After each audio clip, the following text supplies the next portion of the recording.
P. Flynn and Elm Chevrolet present the Wine and Beer Festival on ice for 3 shows at First Arena. Friday, January 17th and Saturday, January 18th. Come taste the best wine and beer in the Twin Tiers. Many samples from local wineries, distilleries, cheeses, cigars, and many more. Tickets can be purchased at the Holiday Inn or the First Arena box office. Get your tickets early. Call 734-PUCK. Wine and Beer Festival on ice at the First Arena.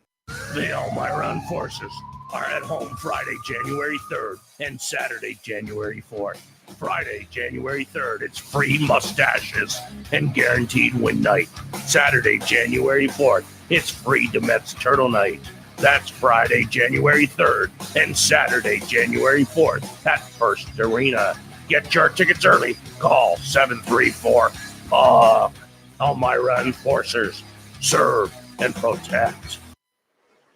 That's right, fans. Welcome into the Danbury Ice Arena. I'm John Clement, bringing you all the action here live tonight as the Enforcers look to break a 2-game skid. Unfortunately, just did not kick off the post-holiday season the way that they would have wanted to, and now they have to try to make up for it here in the home of the first seed in the East Division. Of course, a win tonight could move them a long way based on the results in the standings. Hopefully, they can push themselves right back towards the top of the division and keep things going here in Danbury. Of course, next Friday and Saturday night, don't forget the Enforcers are back in town at First Arena against the Battle Creek Rumblebees. Yes, fans, you get your first chance to take a look at the team that is still setting records as of right now. They're down 2-0 to the Carolina Thunderbirds.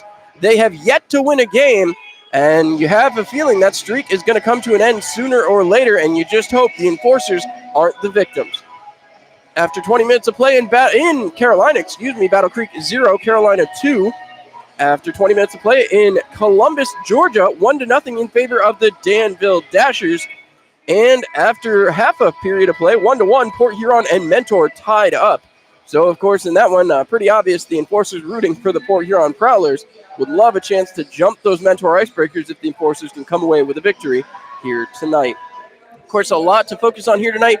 We'll start with the scratches brought to you by Arnett Health, the official healthcare provider of your Elmira Enforcers. Arnett Health, come to expect the very best. www.arnetthealth.org. The scratches tonight for your Enforcers haven't changed a little bit. Ahmed Bafous still out, Cameron Yarwood out, but coaching tonight. It's going to be Andrew Harrison also out, Bryce Martin out, and they are all nursing different forms of injuries. And unfortunately, Robbie Nichols will be out as well. Won't get a chance to see him back in the uniform here tonight. So no Robbie Nichols here tonight, but I'll tell you what a game he had last night. A couple of beautiful passes, some great work with the puck, and I got to tell you, he looks ready like he could go another year. And Robbie, I'm sure the fans of Elmira would back me up on that one. On the other side of the puck, Dallas Ingram scratched, Nick DiNicola scratched, and Eric Witzel also scratched. So the Danbury hat trick's a little bit easier on the injury bug. However, that puts us into the talk of the starting goaltender. Tonight's goaltender matchup is brought to you courtesy of the Elmira Enforcers Pro Shop, conveniently located inside the rec rink. Get your sticks, tape, skate sharpened, and get all the newest and top-of-the-line equipment for your skater or goaltender right at the First Arena. Tonight's matchup for the Danbury Hat Tricks, Nick Niedert gets the start. He's got an overtime loss of 548 goals against, and a save percentage of .831. For your Enforcers, goaltender Michael Stiliadis gets the start. He's got a 2-0 win record, 201 goals against, a .947 save percentage. Only gave up the 1 goal against Battle Creek just a short week ago. Would hope he can replicate that effort here against the Danbury Hat Tricks and find a way to victory. Of course, if he could pull off a shutout here, all the Enforcers fans would be very happy. Wouldn't have to wait around for those carrots to get picked up off of center ice. So they would love to see that, but that'll remain to be seen. We'll have to see what the Enforcers are able to do. With their depleted core, they were able to stand up pretty well last night. 4-4 tie late into the third, but now they got to find a way to come away with a victory here in Danbury, Connecticut. Before we get into it too much, didn't get a chance to sit down with tonight's head coach, Cameron Yarwood. So for those of you who were live for the game last night, we're going to replay you last night's interview with Ahmed Bafous, who talks a little bit about what needs to happen here over the course of the weekend for our Coach's Corner segment tonight. Thank you all once again. We'll be back here on the Mixler.com pregame show. All right, down here for a special edition of Coach's Corner with head coach tonight, Ahmed Mahfouz. Coach Mahfouz getting back behind the bench.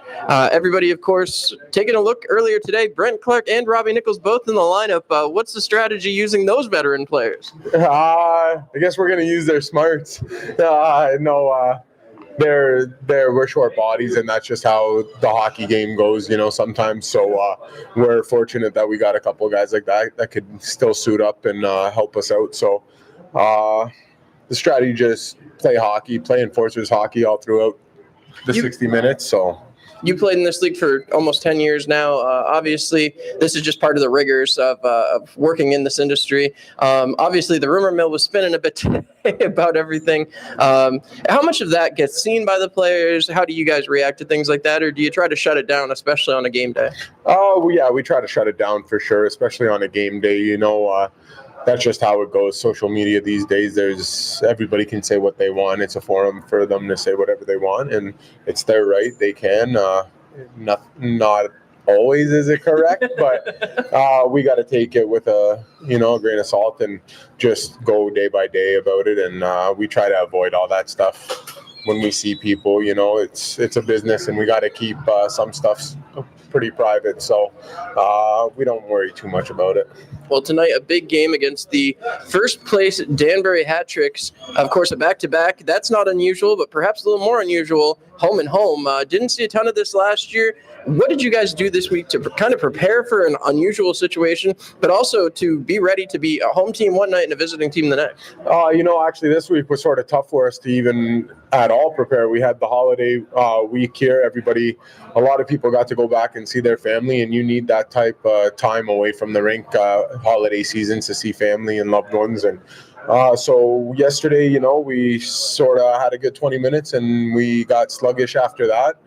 But today, hopefully our legs are there for the whole 60 minutes, and that's the key, is just skating throughout the whole 60 minutes. And we know this team's a good hockey club, and they're going to come in here, and they beat us last time 3 games in a row in our own barn. So, that's going to be fuel in the fire in our dressing room here, and we're going to do everything we can to change that outcome. Well, we saw a lot of offense out of the Enforcers last night, 4 goals, which you normally with Troy Passingham and Net would say would be more than enough to claim the victory. Obviously, a couple bad bounces, a couple bad penalties. What was the talk after that? I know Coach Brent Clark's still in the room, so I'm sure he had his words for it. But what was said afterwards, especially because you guys really played well enough to win that game for at least 20 minutes? It's a part of the 60-game schedule. It's a long season, so stuff like that's going to happen. Some games we're in game 20, and we rather that happen nice and early these days instead of later on in the season. So we'll take some positives out of the game yesterday, and we'll work on all the negatives that we had, and we'll try to change that around and create just a whole bunch of positive for these home fans tonight. The last question before I let you go here. Obviously, you're a huge part of the power play. Losing that aspect is going to be a little bit tough. How do they fill in? Obviously, Brent Clark did it last week in Battle Creek, but is that going to be the strategy again for you here tonight? It's just we're going to have 2 power play units today, and it's been working that way where everybody's going to get an opportunity, and everybody's been capitalizing on their opportunity as, our power play's gone a lot better recently these days. So we're just looking to continue to improve that day by day, just chemistry. You build chemistry on the power play, and you're just going to get better and better. Best of luck, Coach. Thanks so much. We'll be back here on the Mixler.com pregame show.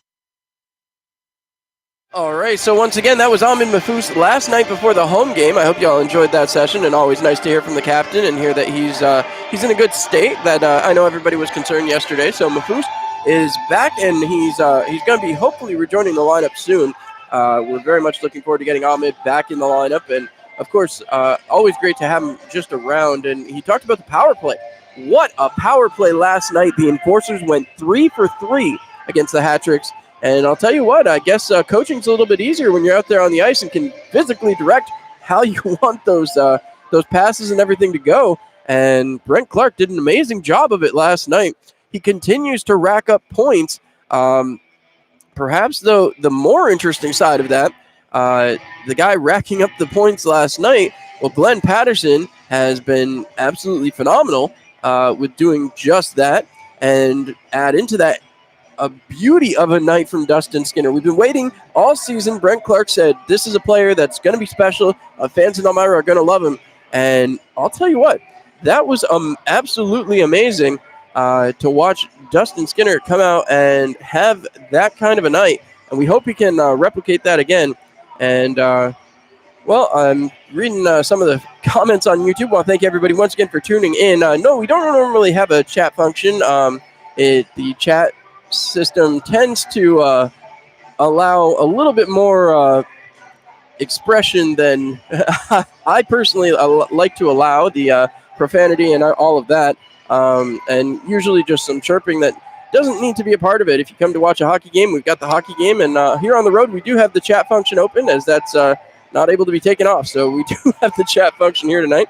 And we want to thank all of our fans who tune in on Mixler.com, YouTube.com, follow along on Facebook, and every other way that you can follow your Enforcers. So truly, I appreciate all of you tuning in here and joining me as we get set for another Enforcers hockey game. And I want to remind everybody, this is team game number 22, away game number 11. The Enforcers on the road, 5-2-2-1. So 7 wins on the road compared to 3 losses. I'll tell you what, that is some impressive numbers when they're out of First Arena. The home numbers not quite so impressive, unfortunately. The Enforcers just have not been able to get it done at home. They're literally a 500 team right now, 9 wins, 9 losses, 2 overtime wins, and 1 overtime loss. That overtime loss technically coming in a shootout. So once again, it's been a success on the road. Now turn that around to Danbury. Danbury 6-4, 1-0 on the road. Of course, getting the win last night. And of course, out of those 6 wins, 4 of them have now come at First Arena. And that's the last time they'll have played at First Arena. So fortunately, no more wins will come at First Arena. However, they have only lost 1 game in regulation at home and 2 games in overtime at home. So it's not going to be an easy feat for the Enforcers. However, again, the penalty kill a little bit on the weak side, 73%. The Enforcers are going to have to try to exploit that to the best of their ability as we get started here tonight. We're coming down to it now as we head closer and closer to the opening faceoff. Of course, we always talk hot player to watch. So let's see what the Enforcers can get tonight. It's going to be an interesting night. Dustin Skinner, definitely a possibility. I've got my eye on last night's hot player to watch. Brendan Hussey has had a heck of a couple of games. He has really come out. He's flying.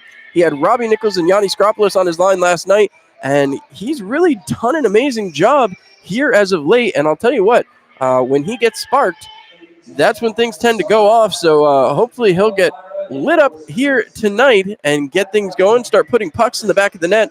And, of course, not going to be an easy task as they try to do it against their former teammate, Nick Nieder. Nick Nieder, who got the only win for the Enforcers in the championship season last night. As now I believe they're announcing the starting lineup for the Enforcers. Kyle Stevens was announced. Gino Minnie and Glenn Patterson announced. So you would assume they missed the wingers, but now Michael Stiliadis will be announced and mispronounced here in Danbury Ice Arena. A beautiful barn. If you have the chance to come on out to Connecticut, come on out and check it out. Former home of the Danbury Trashers back of the UHL days. Some old Jackals fans may recall. So it'll be a heck of a trip out here for you. It's not very long, kind of a nice, easy trip, just similar to Watertown, as the barn here getting very, very full as this crowd seems to know what's up as the Enforcers come to town, seeing a little bit of green sprinkled in throughout as well. So thank you to the Enforcers Nation, who constantly travels so well for the Elmira Enforcers and their games. So as the Enforcers get set here, they are starting to mill around the tunnel down to my right-hand side, and I, of course, am back to my corner, and we will try to give you the best YouTube coverage as humanly possible. And, of course, I want to thank everybody once again for tuning in here live on Mixler.com. As we wrap up the pregame show, the officials are down here in the tunnel, and now it's going to be time for action.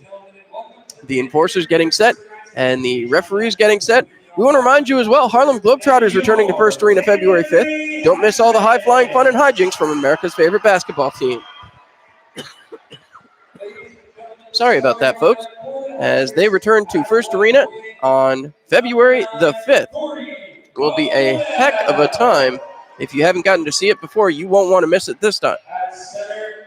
We were delayed a little bit here this evening, because the Danbury Ice Arena, also home to the Connecticut Whale of the NWHL, their game went into a shootout, and the Boston Pride came away with the win. So they're continuing to introduce the Danbury hat tricks here, and I do apologize for the echo. It only took us about a little over 4 hours to get out here from Elmira, as the officials officially take the ice now.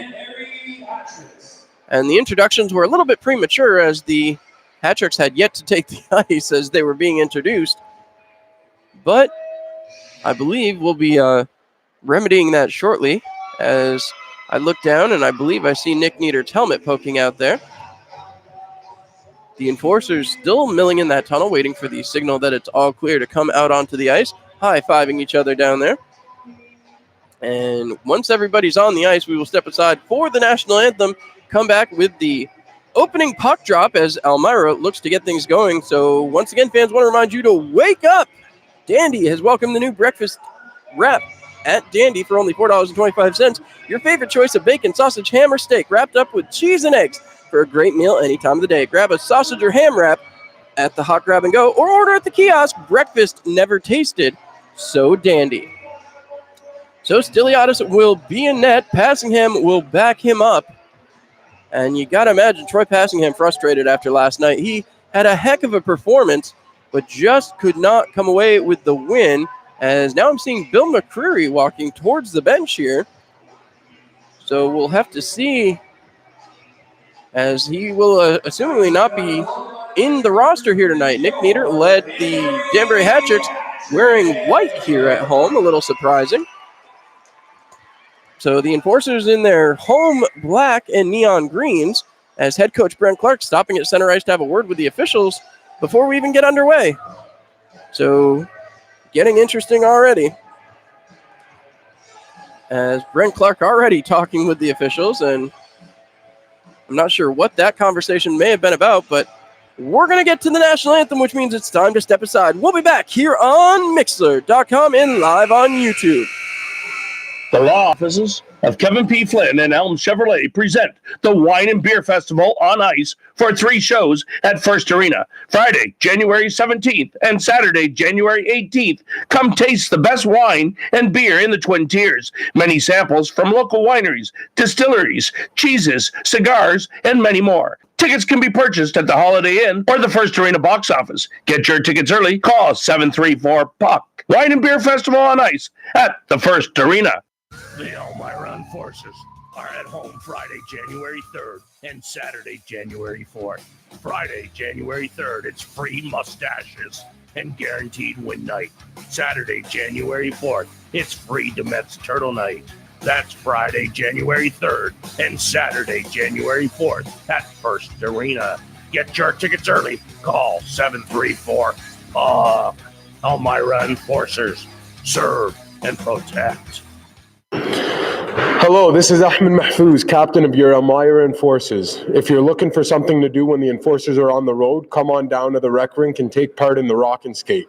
It's a great night out with friends, family, and other great Enforcers fans. At just $5 for admission and $5 for skate rental, it's a real power play every Friday night, 8 to 10 p.m. Go Enforcers, go. Extreme International Ice Racing returns to First Arena, Elmira, New York. Buckley's Automotive and Elmira Heat Treating present World Championship Ice Racing Friday, January 10th and Saturday, January 11th. Come see Speedway bikes on ice going from 0 to 60 miles per hour in less than 3 seconds with no brakes. Get your tickets early. Call 734-PUCK. Craziness with no brakes. This is Glenn Patterson with the Elmira Enforcers. Did you know that you can celebrate your birthday here at First Arena with the Elmira Enforcers? Birthday should be a memorable event, and with the Enforcers, you'll never forget it. Call today for more details at 607-734-7825. Go Enforcers, go. All right. Well, thank you to Glenn Patterson for reminding everybody about the great birthday packages we have at First Arena. You don't want to miss that, as now we get the ceremonial puck drop. Glenn Patterson over there. As there was a brief moment of silence there that I missed as I was talking over it. So my mistake there. My apologies. As now the ceremonial puck drop takes place. Apparently we're going to have a couple of them. So just a couple more minutes. And then we will get underway here live from Danbury, Connecticut. So tonight, Nick Nieder against Michael Stiliadis. The opening faceoff going to be brought to you by Rob Sweet's State Farm Agency on Market Street in downtown Corning, or you can visit them on the web where you can bundle home, auto, and life for a sweet hat trick at sweetrob.com. And it appears we'll have one more puck drop here. So there's another. Hold on. We may not be done yet. I'm still seeing more people. So a special guest now. As I didn't hear who it was, but yes, we have a special guest here live tonight. And yeah, puck is dropped. Actually, that's about the most fair puck drop we've seen in about 24 hours, so we like that one. We'll have to see what happens now. As Elmira getting set. I'm seeing Kyle Stevens, Willie Dagno right out there. He's had some spirited play the last couple days, so we'll see how he impacts the game. And I believe that's Tom Tracy starting things off for the Elmira Enforcers as well. No, excuse me. There's Tucker. All right. So Tucker out there, along with Willie Dagno and Kyle Stevens to start things off for the Enforcers. We'll see if the Elmira can keep the puck down at this end as we get set for period number 1. Nieder says he's ready to go. Stiliadis says he's ready to go. And the referee drops the puck. Stevens pushes it forward and is picked right up and moved by Bonnell back to Brown. Brown looks up ice, feeds it back along. It's poke check through and back into the zone. Quick shot there as Dyerson wraps one around the boards. Picking it up will be Willie Dagno. Dagno getting out, heading towards the offensive zone. Cross pass looking for Kyle Stevens. Still trying to push it forward. Right back again and picked off by Gavrick. Gavrick turns it around and heads back the other way, bringing it up the near side boards. Gavrick one-on-one. Puts a shot on Stiliadis, and the puck is chopped aside. Moved out here by Brandon Tucker. Tucker back to the point to Brown. Brown slaps it towards the net. That one deflected wide, and Patterson shoves it up the boards for Tucker. Tucker up the near side boards. Harassed there quickly by Gordy Bonnell and just flips it in. Nick Nieder will go back to play. Nieder leaves it there for Brown as he stalls and takes a moment to look around. His partner, Aaron Atwell, looks and coming back behind with Melee. He drop passes it through. Picking it off, Yanni Skropoulos gets into the zone, keeps possession of the puck, drops back behind. Tom Tracy trying to put it through. Hussey couldn't get there. Sent back as Yarwood is in the lineup now. Surprising to see him. We were told he was unavailable here tonight. As now, coming back the other way, here comes Matthias Koshik. Koshik dumping it back around and pushes the puck all the way down. And Yarwood right back out there and getting into it here early. Glad to see Cameron back and doing well. As the puck is moved back along, Yarwood goes back to play along the far side boards and will take his time. Moves it back behind the net. Dale Dion holding, waiting. Danbury will get a change while all this is going on, and Dion comes out from behind the net. Starting it out, a minute and a half in, no score for either side. Skropoulos will push it ahead, and chasing it all the way down the ice, Dale Dion. He pushes it along the boards. Tom Tracy going to cut it off. Moves the puck back deeper. Tracy sidesteps, look out in front, waiting, still holding. Right in front, shot and off the side, and Nieder makes his first save of the night. Puck shoved back towards the point. Cameron Yarwood takes possession, feeds it all the way across for Dion. Dion winds, fires. That one goes wide of the net, and it'll circle back for Levesque. Nicola Levesque out of the zone along the far side, passing it back up. It's intercepted and thrown ahead for Tom Tracy. That's going to get by him, and that will go for an icing. So Tracy, he certainly wanted to chase that down. I think he might have just been out of energy there, 2:05 into this one. The Enforcers do need a line change as they tried to squeeze one by there. Brendan Hussey and Kyle Stevens getting caught. Not too far from home for either one of those guys. So, I'm guessing Coach Clark is coaching from the bench tonight. As once again, the Enforcers pushing the puck through. Tom Tracy has possession, takes his time out over the red line, and now will dump in. And now the Enforcers will get that desired change. Nick Nieder way out of his net, drops it back behind, and out with it comes Kenny Garrett. Garrett passes across, broken up play there, and picked back up and moved into the zone by Bronner. Bronner to Levesque, puts a shot that goes way wide, and now the Enforcers are just trying to get it out of the zone. Still pushing it forward, taken away from Stevens, but he gets it back into the offensive zone. Pushed back and moved around by Garrett. Kenny Garrett drops for Menton. Menton, who harassed owner Robbie Nichols last night, and drops that one for Shinkruk. Shinkruk now back behind the net, feeds back to Menton. Menton looks up the ice. Waiting, still with possession in his own zone, drops a pass across to Shinkruk. Shinkruk will get over the red line and dump the puck into the zone. Going back to chase was Horvath. He's cut off there by Gordy Bonnell, the one-time mentor icebreaker. As now again, Danbury trying to put a play in front, shot, and a save, as that will be great work for Michael Stiliadis there early. Stiliadis getting tested, as we're just 3:05 into this one, no score. Danbury with the lead in shots on goal, 2-1. As we'll see if the Enforcers can turn it back the other way. So coming back set, Brent Clark wins the draw. Dale Dion has possession, feeds it back across. Finds his man and moves it out. Gino Mini getting it up to Dustin Skinner, feeds it along the boards. Bonnell chasing after it, harassed there by Brent Clark. Clark goes down, and now the puck is wrapped around the boards. All the way around as Melee goes to play, moved back down by Dale Dion, deflects off the referee right towards the front, and Aaron Atwell almost collides with his partner Brown. That one's put off the boards, right back to center ice, picked off by Dion, fed back ahead for Dustin Skinner. Skinner feeds back to Dion in his own zone, and Dion takes his time. Dion fires a pass through, hits his man Hudson Michaelis. Michaelis tries to feed it back across for Coach Clark, right back to Michaelis. Michaelis leaves, shot by Clark, and it's sent to the corner by Nick Nieder. Aaron Atwell with it, feeds it up the boards, finds Matthias Koshik. Koshik takes it up the near side boards, heading into the Enforcer zone. He dumps it in. Stiliadis leaves the safety of his net, leaving Gino Mini to chase it down. He's not going to get there, but Dustin Skinner will and push it back towards the blue line. Picked off there by Tuma, as once again, Enforcers in a battle, still pushing and shoving down there, as that is not going to go unnoticed, as Corey Anderson getting right into the mix. Freeman has possession back at his own blue line, back over to his defensive partner, Tuma. Tuma starting it out, Brendan Hussey right on him. It's deflected back to the Enforcer zone, and the Danbury Hat-Tricks will go for a line change. So once again, played back here by Dale Dion. Tom Tracy working his way around up near the blue line on the opposite side of the ice. It's fed to Cameron Yarwood. Yarwood up the boards, deflected in. Poke check there by Tuma. Getting there is Skropolis. Skropolis feeding it in front, looking for Tom Tracy. Picked off there. Skropolis drives his man away, still looking for it. Skropolis picks it up in the corner, looking back towards the point. He's shoved off by Tuma. Tuma using his size to his advantage. Picked off here by Tracy, right back in the slot. Deeks around a man, still trying to get the shot off, throws it towards the net, and a save by Nieder. Picked back off, and Brunner passes it out to Levesque. Levesque harassed quickly by Yarwood. Picked off again by Tom Tracy. Pushed back towards the offensive zone. Pushed in by Brendan Hussey. Onside, as going back to play, it'll be Shinkruk.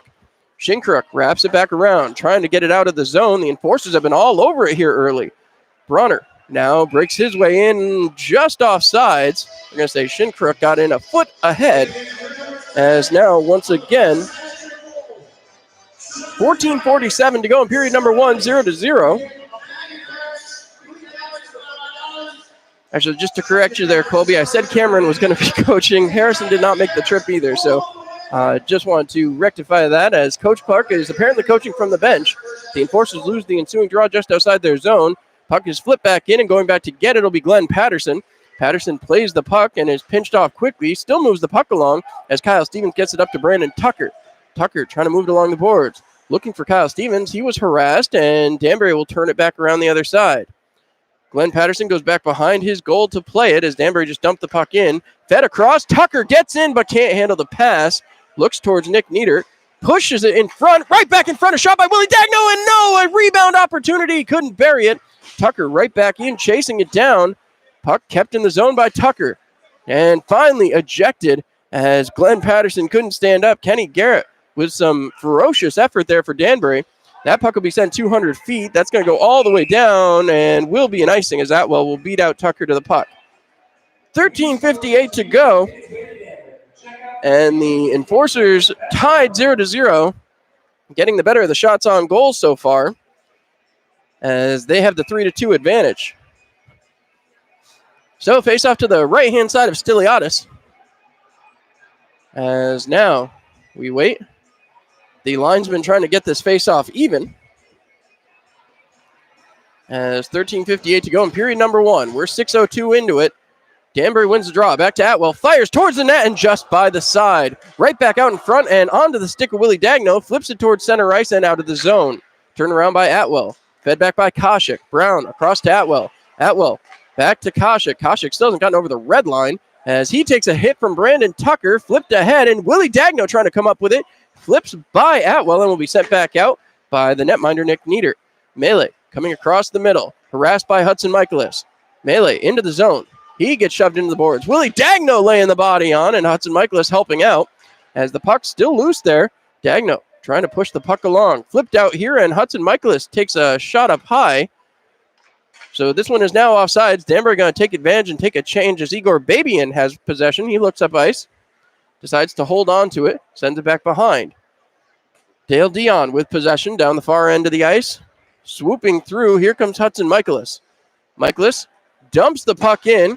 Dustin Skinner trying to chase after it. It's right back in front of the net, and it's fed around. Stopped there by Babian. He can't control it. Still loose in the zone. Levesque tosses it out where Marco Novosel picks it up at center ice. Move back along where, once again, trying to play it with Skinner.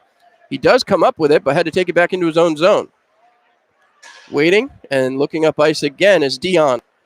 Enforcers playing some conservative hockey here tonight, and with the numbers game, they may have to. 12.5 to go in period number 1.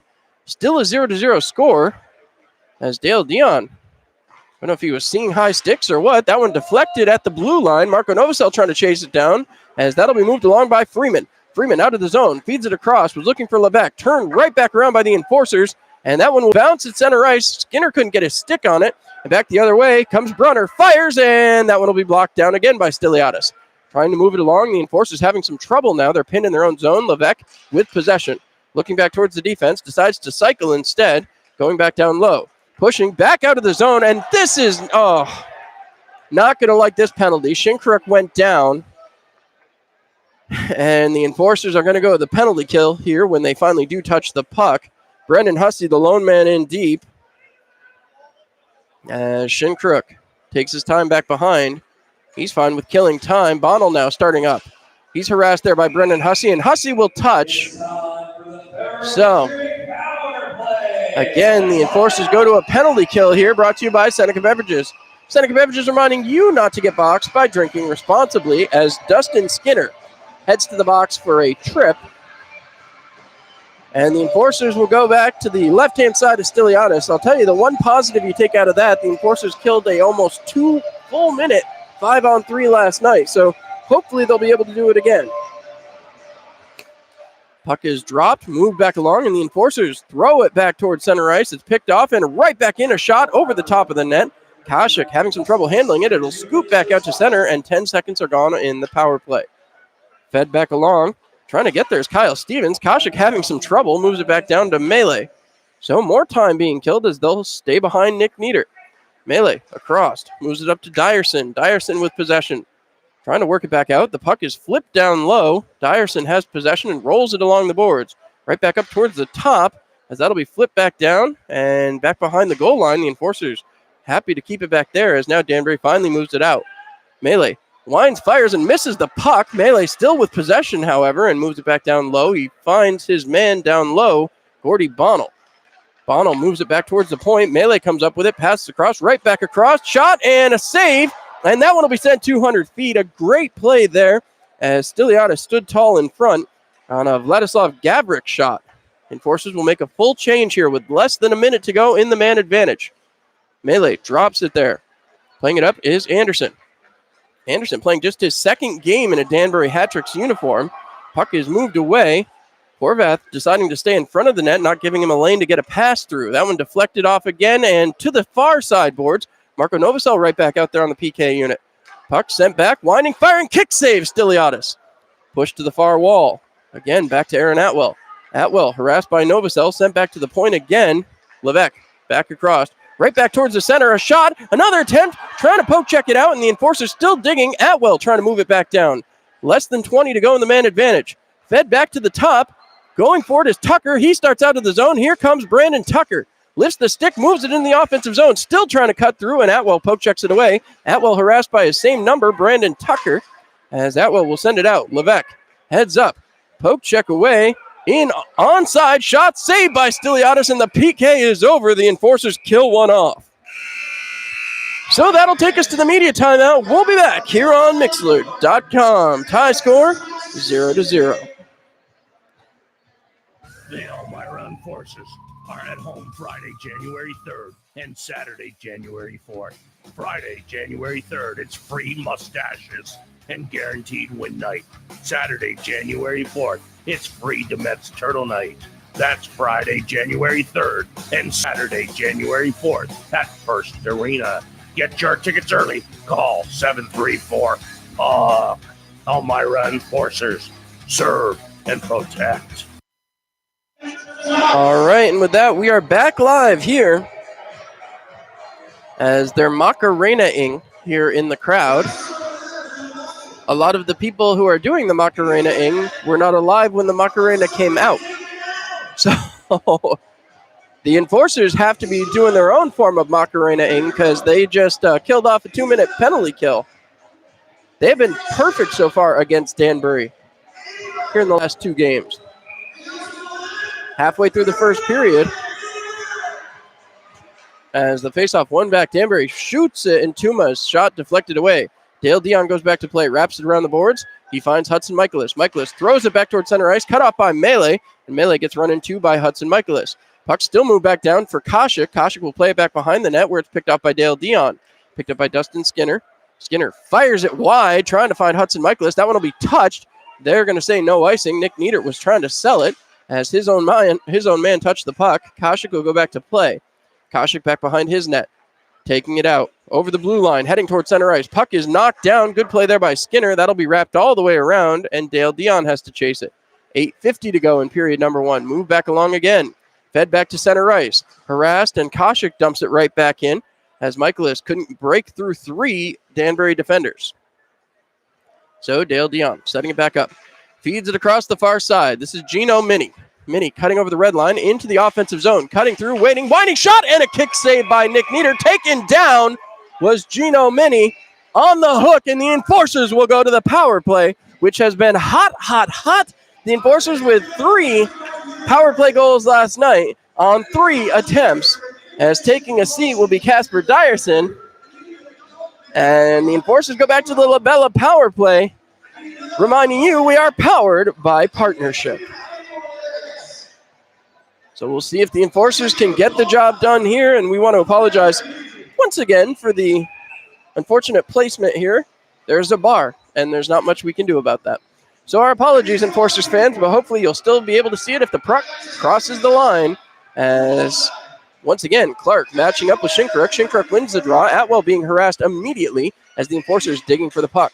Still digging for it. Brent Clark can't get his stick in there, and Atwell is pinned. Now he gets up. Puck is still moving. As now again, Patterson right back in there. He's trying to push it through. This is killing a lot of time. 20 seconds gone on the power play. And the Enforcers have yet to try to get something set up. As now there's 4 guys in there for the green and black. 3 in the white and orange. As now it's finally moved out. Sent back to the point. Picked off and thrown towards the front. Tucker throws it towards and just wide of the net as Brent Clark tried to knock it down. He couldn't get his stick on it. Sent back to the point again. Kept there by Dion. Passed across for Skinner. Skinner waits. Looking. Feeds it off a stick, and it's taken away by Shinkruk. Knocked back down by Dion, but he can't keep it in the zone. 1 minute, 10 seconds left on the power play for the Enforcers. Sent back for Brent Clark. Drop pass there for Tucker. Right back to Clark. Dumps it back in. Tucker on the chase. Tucker not going to be the first one there, but he does manage to come away with the puck. Sent back to the point. Dion winds, fires, and Nick Niedert with a save. 54 seconds to go in the man advantage. 7:21 to go in the first period. Still 0-0. So one more time. Enforcers to the left-hand side of Nick Niedert.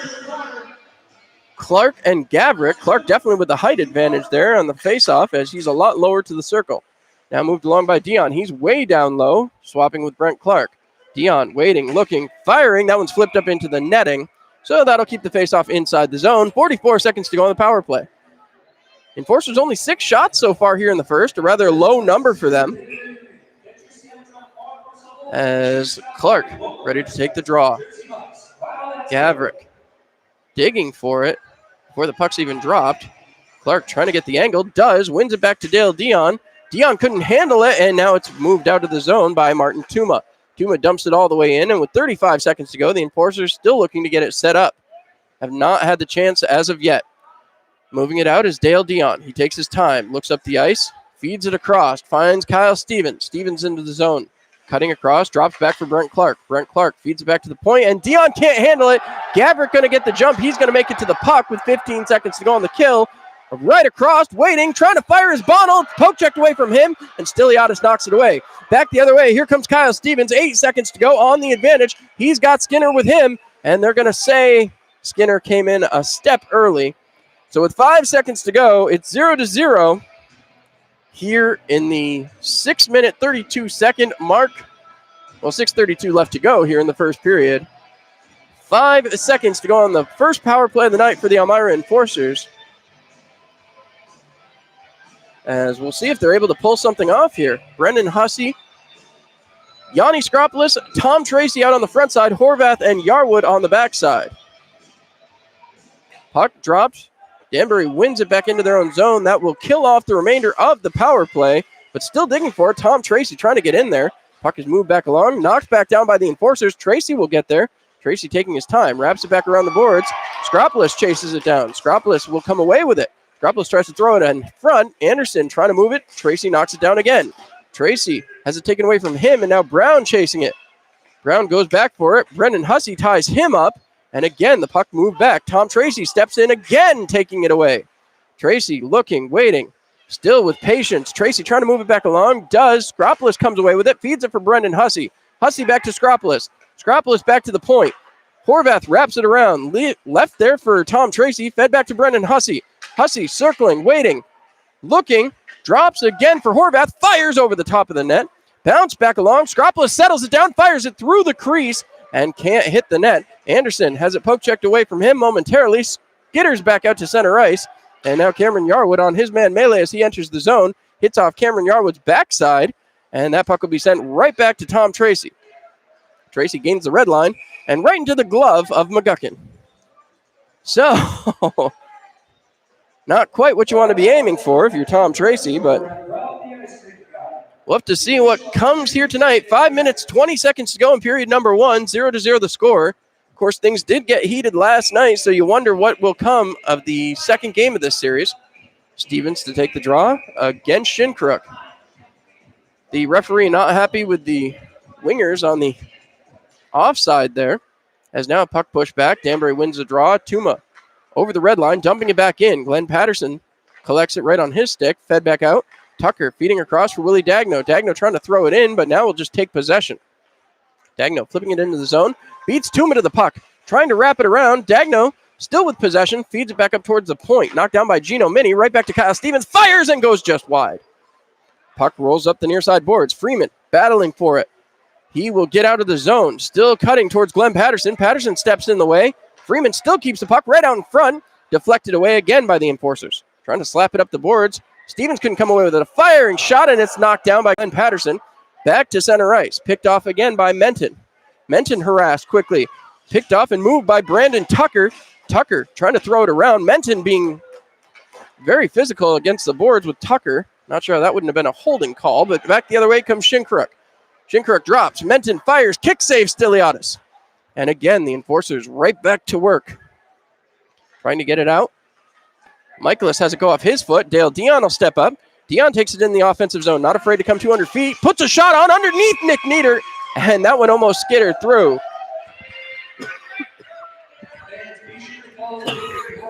Nieder had to feel that under his kick pad there as the Enforcers trying to get on the board first. Yarwood is not coaching. Yarwood is playing. He's right there in front of your screen. Number 57. Just wanted to explain that again. So once again, Michaelis to take the draw. He's flanked by Novosel and Skinner. As Michaelis battling for it here. Gavrik has possession. Poke checked away from him right in front. Novosel with it, taking it back behind, and he has it poke checked away. Moved back along by Dyerson. Dyerson harassed by Hudson Michaelis. Michaelis trying to push it back through, right back towards Brown. Brown behind his own goal. Taking his time. He's got Atwell off to his left. Nick Nieder coming up big so far for the Danbury hat-tricks on 9 shots. Moved ahead to Dyerson now. Dyerson off the boards. Yarwood couldn't get a stick on that one. It'll be moved all the way back. Dyerson goes to play. Dyerson sends it back up towards the point. Harassed there is Gordy Bonnell. Sent down low. A shot, another shot, and a save. Huge move there by Michael Stiliadis.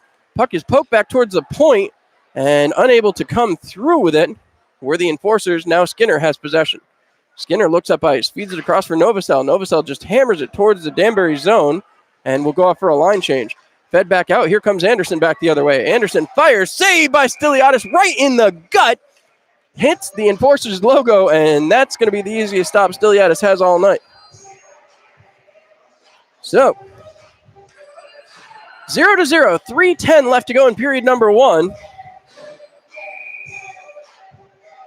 As the faceoff off to the right-hand side of Michael Stiliadis. Brendan Hussey to take the draw. Puck is won back. Tuma fires. Saved by Stiliadis. Sent to the sideboards now. As Melee trying to work it back down low. Going to pick it up is Horvath for the Enforcers. Moving it back along. Trying to get it up the wall. Melee cuts it off again. Move back down for Matthias Kashik. Moving it out towards the front. That one poke check back towards the defense. Fed across. Tuma winds up. Fires again. Poke check through again. Right back towards the defense. Slapped into the corner where Horvath goes to play it. Horvath fires it back towards center ice, and that will get out of the way of the Enforcers zone. As going after it, Tom Tracy, he has been all over the ice tonight. Tuma comes away with that one. Fed up the boards again. Melee trying to get something started. Passes over to Freeman. Freeman over the red line, dumping it back in, and now Horvath turns and chases. Horvath back behind his net. Danbury gets a full line change. 2:20 left to go in a scoreless first period. Breaking out is Brennan Hussey. Sidesteps one man into the zone. Cutting through, firing, and goes just wide. As going back to play now is Tucker, wrapping around the backside of the net. Feeds it back to the point. Yarwood winds, fakes, fires just wide again. And Nieder gets his blocker partially over that. I think possibly Scrappy could have grabbed hold of that one as Yanni Skropolis having a little trouble there. Camera came off center here. Let me try to fix that. As not sure what happened there. I apologize for that, fans, as once again, faceoff comes right below us. Kyle Stevens to take the draw. 3 men on the backside as Brent Clark trying to play off, as it'll be won by Danbury. Flip back towards center ice. Knocked down by Bronner. Played here by Cameron Yarwood. Yarwood looks up ice. Less than 2 minutes to go in period number 1. Puck is slapped back into the zone as Aaron Atwell going to chase it down. Harassed by his fellow 77, Brandon Tucker. Atwell has it knocked off his stick by Brent Clark, but picks it back up and moves back towards the offensive zone. Right back in, firing it through, shot, and a save by Stiliadis on Nikola Levesque. 1:38 left to go here in period number 1. Shots on goal heavily favoring Danbury, 14-7. 98 seconds remain in period number 1. And Stiliadis has been tested. He's been a heck of a goaltender so far here tonight. Puck ready to be dropped. Enforcers win the draw back. Dale Dion trying to get there, has the stick taken out of his hands, and now Bonnell takes possession for Danbury. Sends back to the point to Brown, back to Bonnell. Bonnell lets him go. It wraps around the boards, and Gavrik moves it back down low. Again, Danbury trying to get it set up. The hat-tricks making all the moves here late. Right in on Stiliadis, who makes an easy glove save. 1:20 to go. Enforcers looking for a spark. So we'll see what they can do. As once again, puck will be dropped here. 1:20 left to go in period number 1. Hudson Michaelis tried to make a quick change there. They're not going to allow that to happen. So Brent Clark will head back onto the ice. We'll assume he'll jump off here fairly quickly after the fact. He's set up really wide. Stevens to take the draw. Stevens loses that one. Atwell winds, fires right through onto Stiliadis. Again, it's cleared away from the front of the net mouth, but not out of the zone. Enforcers hemmed back in their own zone. Cameron Yarwood on the chase quickly. Gordy Bonnell with possession back behind the net, feeds it across. And again, Danbury trying to get it set up. Another shot deflected, and Yarwood will pick it up. Yarwood looks up ice, flips it back towards center, trying to get around. Aaron Atwell can't handle it, trying to get through as Tucker fires, and a save by Nick Nieder. 52.2 to go here in period number 1. This is why you go get a guy like Nick Nieder. heck of a player, heck of a goaltender, much traveled, and a resume, well, possibly longer than mine. As once again, Michaelis getting set to draw with Shinkruk. Shinkruk wins it back again. This is an area the Enforcers have really fallen down on here tonight, as Skinner peels off. Moving it down was Horvath. Poke check through by Tuma. Feeds it across, and here comes Bronner. Bronner has Levesque with him. Bronner over to Levesque. Levesque firing, save by Stiliadis right into the gut. So, again, this is going to be a interesting matchup here tonight. As Danbury, 17 shots so far, Elmira 8, and neither side has been able to come through with a goal, as now there's some bubbles walking underneath us. This is going to be interesting here during the intermission, as 36.3 seconds separate us from that first intermission. Enforcers trying to get something going into the offensive zone. Scoop back up here in their own zone, fed across by Horvath. He hits Michaelis. Michaelis into the zone, getting around a defender, fires and off the mask, right back in front. Kyle Stevens couldn't get it to settle down. Back the other way comes Shinkaruk. Shinkaruk right down the gut, fires, and that is good for a field goal. Way too high. That one went over, definitely over the bar for arena football, and possibly close to the bingo board up there on the opposite side of the ice. So B12 as once again Enforcers right back down into their own zone. 17-9 the shots on goal. Excellent rush there though. And now they're going to kick out a member of the Danbury Hat-Tricks. Oh no, they're kicking both of them out, excuse me. They'll bring the wingers into the face-off circle. Move back along, poke checked away, and back out of the zone. No, they can't clear it, as it'll be played down once again, right back towards the front of the net. Poke checked away, and the Enforcers have it. 5 seconds to go. Throwing it ahead, Tucker feeds it through all the way in, and that'll be moved to the side.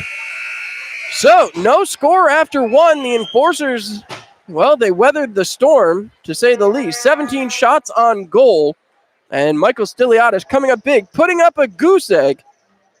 As now we'll see what the Enforcers can do in period number 2, which has been a struggle for them in the recent history. Period number 2 has created some issues. We'll have to see if they'll be able to turn that around here tonight in Danbury, Connecticut.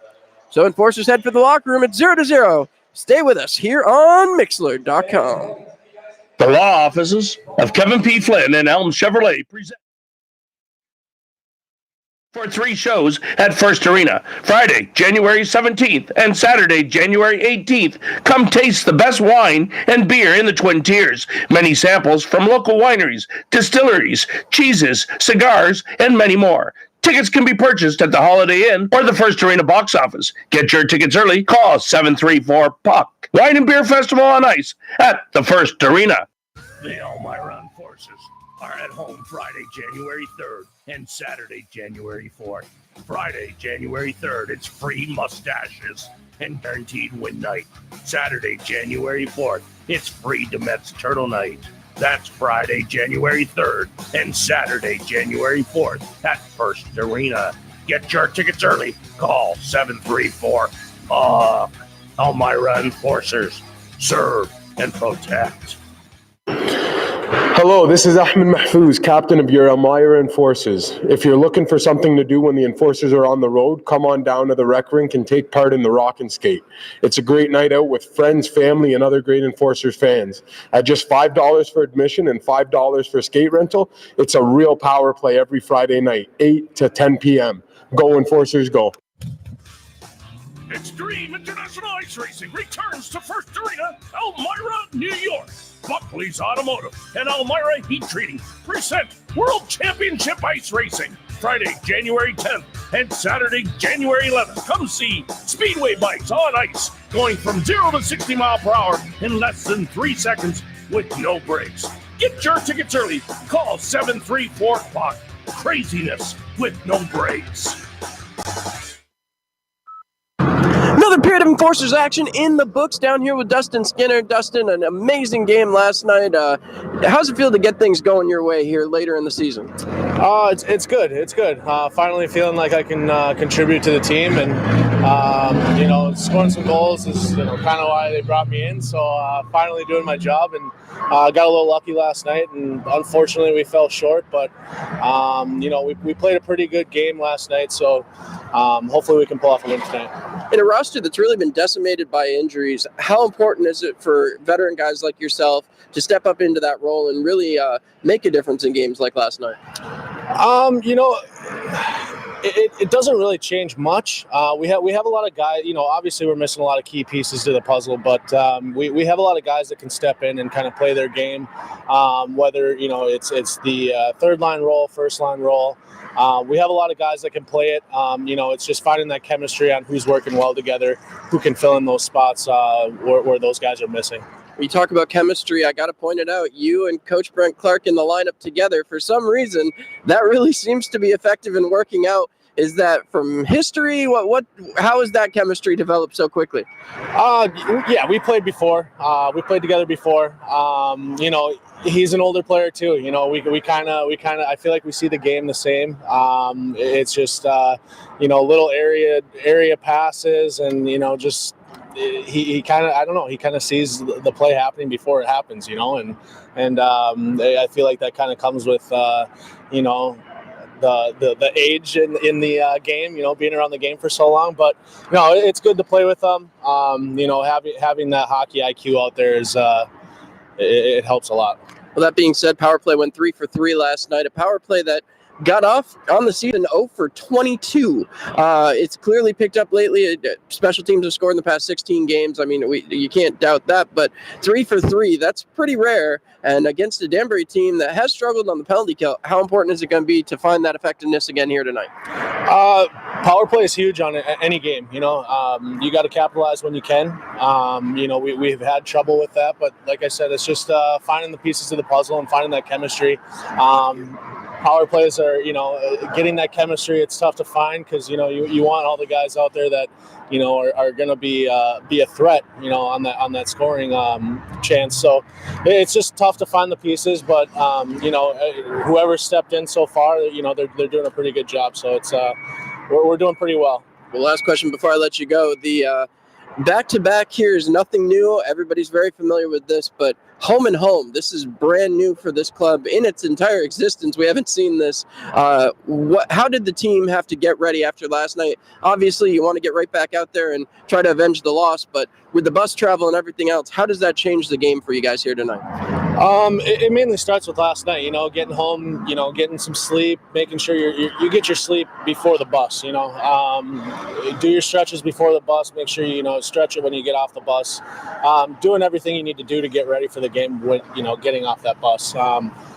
It's everybody's eager to get in there, but it's the third game, so everybody's kind of tired and beat up. But we just take it as another game. We just prepare it as like another game. All right, well, I'll let you get back to it. We'll be back here on the Mixler.com Intermission Report. This is Glenn Patterson with the Elmira Enforcers. Did you know that you can celebrate your birthday here at First Arena with the Elmira Enforcers? Birthdays should be a memorable event, and with the Enforcers, you'll never forget it. Call today for more details at 607-734-7825. Go Enforcers, go.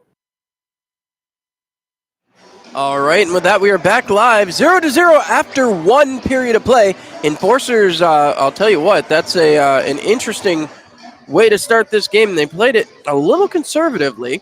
We'll talk about it here on the Intermission Report, and we'll get to Colby Smith. Once again, thank him for taking care of everything on the Facebook side of it for us. Cameraman tonight just left, John, our bus driver. Very nice of him to help us out when he goes on the road with us, and unfortunately, he has had to step out because he's got a long drive back here tonight, so taking a nap. So thanks again to John for that camera work in the first period. I will do my best in our second period of play. Before we get too much more into the first intermission report here, the out-of-town scoreboard, Carolina Thunderbirds 3, Battle Creek Rumblebees 0 after 2 full periods of play. After 2 full periods of play in Columbus, Danville Columbus tied at 1. In Mentor, Port Huron 2, Icebreakers 1 after 15 minutes of play in the second period. And as the second period about to get started, Delaware trailing the Watertown Wolves in Delaware 2-1. So everything kind of tight around the Enforcers Eastern Division right now. And so wins are at a premium. They definitely are going to want to get them here tonight. So, Colby Smith, once again, thank you so much. The first period was a great period of Elmira Enforcers hockey. Though there was no scoring in the opening period, this period could debatedly go in as the best period of the weekend. Stiliadis was tested early, stopping all he faced. Some shots were easy and some were very tough stops, but he stopped them all just the same. Enforcers looked human on the power play for the first time in a couple nights as the hat-tricks held them to just one shot on their lone man advantage of the period. Talking about the hat-tricks, Nieder made some very nice saves, and the hat-tricks killed off the hooking call of Casper Dyerson. The Enforcers were outshot aplenty in the first period, but I say this period was the best of the weekend for a couple of reasons. For starters, the shifts were short, and this means lights will be fresher later on. To continue, though the hat-tricks outshot the Enforcers played better defense in front of their netminder than we've grown accustomed to seeing. The key moving forward for the Enforcers is not to let history repeat itself. Last night, 3 goals came for the hat-tricks in the opening 2 minutes of the second period, and just like that, the Enforcers were trailing. The period of the long change has not been kind to the Enforcers this season, and in order to put up a full 60-minute effort, the second period falls in as well. A 60-minute effort has been hard to come by this season, and then they have a goose egg for the first. Plenty of hockey remains. The black and green reign supreme. Go Enforcers, go. Thank you so much, Colby Smith, once again, for the hard work back on the social media side of things. I certainly appreciate it. Don't forget, in the second intermission, of course, we will have the great thank you to all of our amazing sponsors, so you won't want to miss a second of that. As for some reason, I continue to get alerts here on the computer that people are trying to airdrop me things. I'm not sure what's going on here in Danbury, but certainly interesting to say the least. So, as we go through the first intermission here of a 0-0 tie game, the Enforcers need to come out and have some more offensive fire. It just was lacking there in the first period, but the defensive effort, as Colby wrote, has been there for the Enforcers. They just have to find a way to come through on the other end. They had a couple of decent opportunities on Nick Nieder, but not as many as they'd like, and certainly not as many as they'd like on the power play. That first unit was unstoppable last night. They need to get back to that if they get another power play opportunity here tonight. I want to remind everybody the newest family attraction in the Twin Tiers is open for a few more days. Twinkletown at Bradley Farms, Elmira will be open past the new year. Just because the holiday is over doesn't mean that your celebration has to stop. Twinkletown features nearly 300 professionally built holiday displays, fully lit with bright LED lights. Stay in your vehicle, drive as slow or as quick as you'd like, enjoy the festive Christmas music as it plays on your radio, and take in the spectacular holiday light displays. That's Twinkletown in Bradley Farms in Elmira.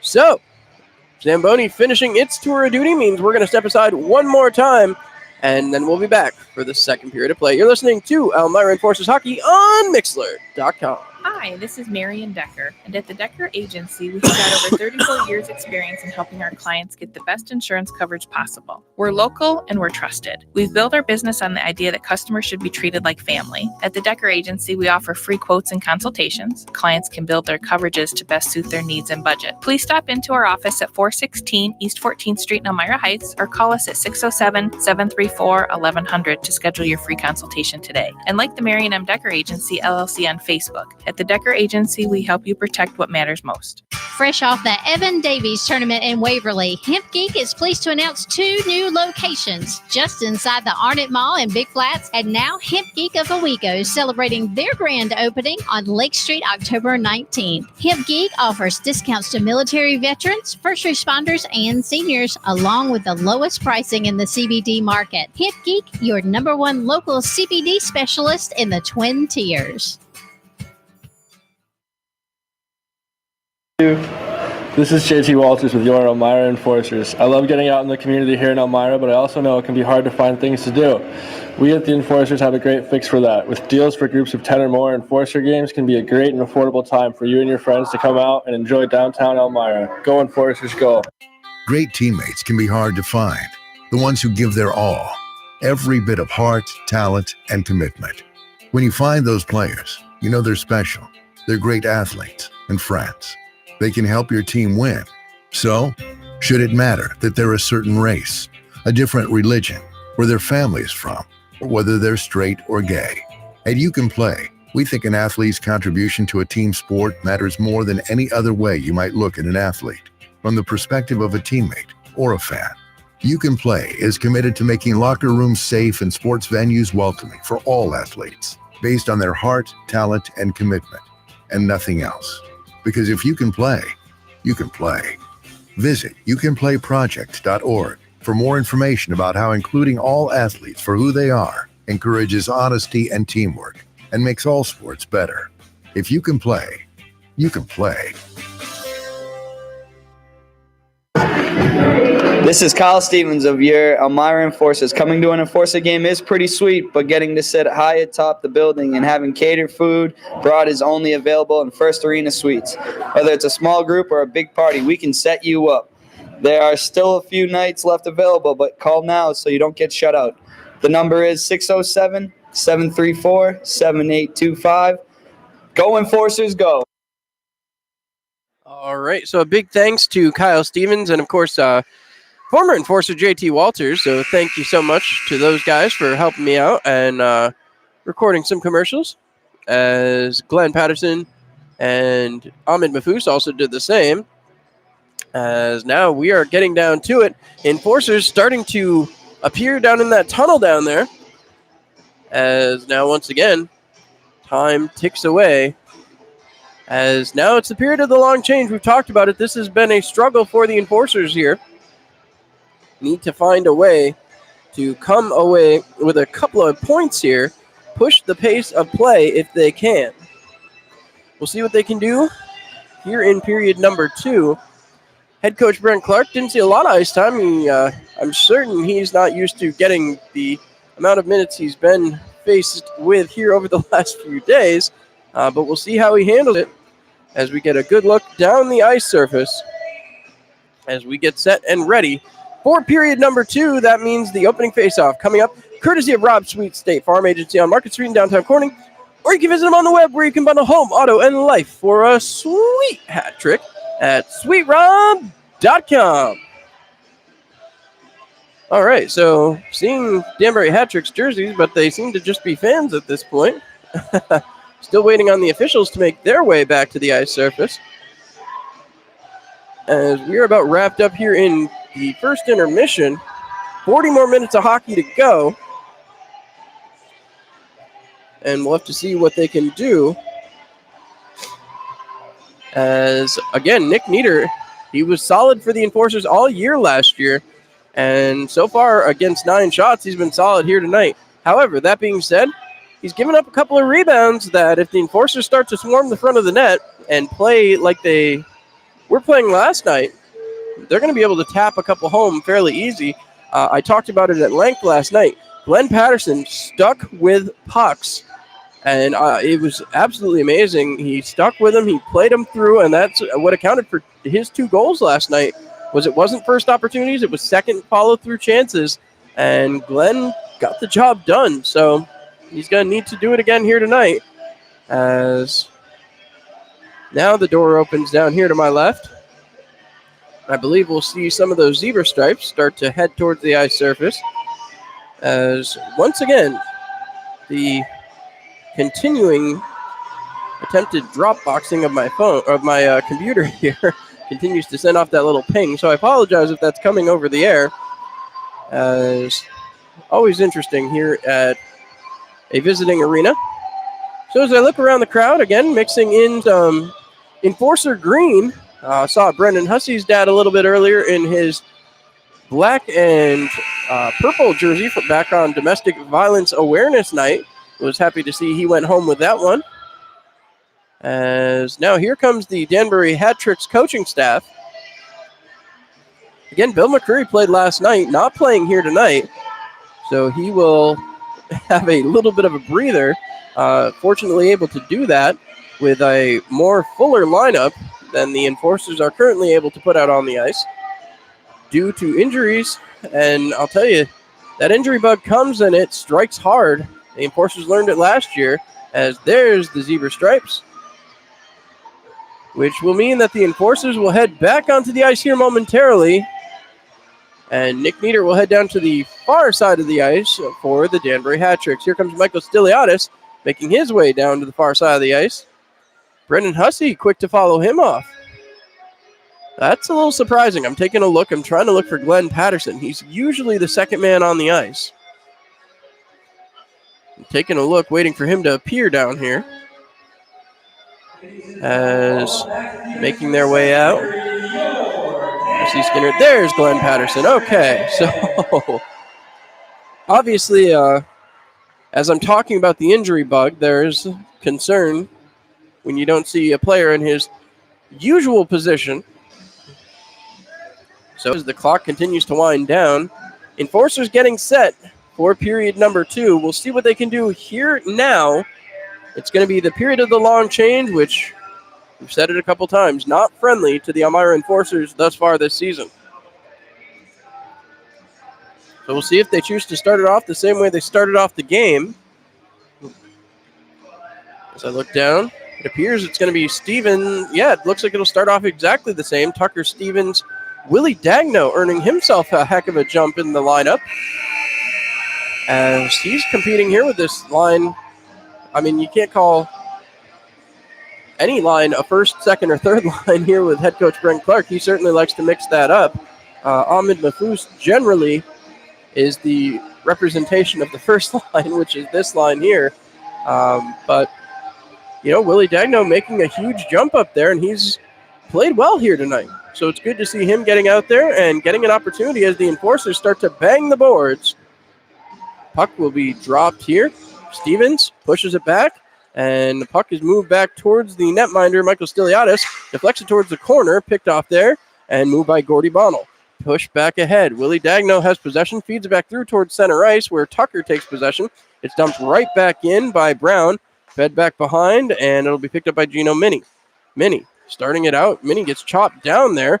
Puck is pushed back through, and Willie Dagno trying to chase it back down. Dagno colliding with Aaron Atwell, and the puck is pushed back into the defensive zone for the Enforcers.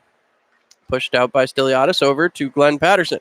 30 seconds gone, 0-0 here in period number 2. Patterson still with it back behind his net. Again, I apologize for the bar right in front of the camera at the moment.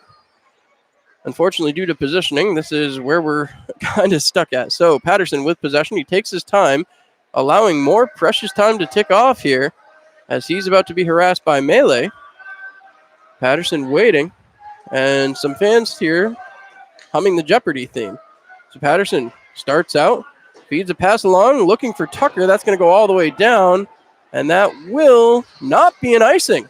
Picked off there and sent back out to Glenn Patterson back at center ice. Patterson will have to turn and chase as that one gets by him. Moved back along by Koshik. Patterson keeps possession, though, as Patterson trying to move it around. Drop pass there for Brendan Tucker. Tucker looks up ice. Finds Kyle Stevens at center. Puck is pushed back through, and here comes Danbury back the other way. Melee across. Feeds to Koshik. Koshik fires. Knocked down. Another shot. Another deflection. And sent to the side of the net. Played back behind. Dale Dion chops it ahead. Glenn Patterson with possession. Sorry about the camera work again, folks. Trying to keep up here. As now it's sent all the way down.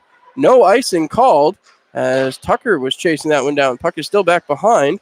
Going back to play again. The Enforcers battling. Puck moved back down by Melee. Melee drops there to Menton. Menton puts it. This one's going to go all the way down. This will be icing as Dale Dion hurries to get back. No, coming out of his net to play with Stiliadis negating the icing. That'll be flipped back to center ice looking for Brent Clark, but it can't get by the defender. It'll be thrown ahead again. Now it's picked off by Brent Clark. Clark turning it back around, fires it back and through. Was trying to hit Hudson Michaelis on the chase. The puck is moved back through to Brent Clark now. Clark heading towards the goal mouth, but he can't pick the puck. It'll be sent back to Dale Dion at the point. Dion looking, firing, and it's in the back of the net. Dale Dion threw the puck at the net. It got in. Brent Clark was right in front providing the screen, and the Enforcers go up 1-0.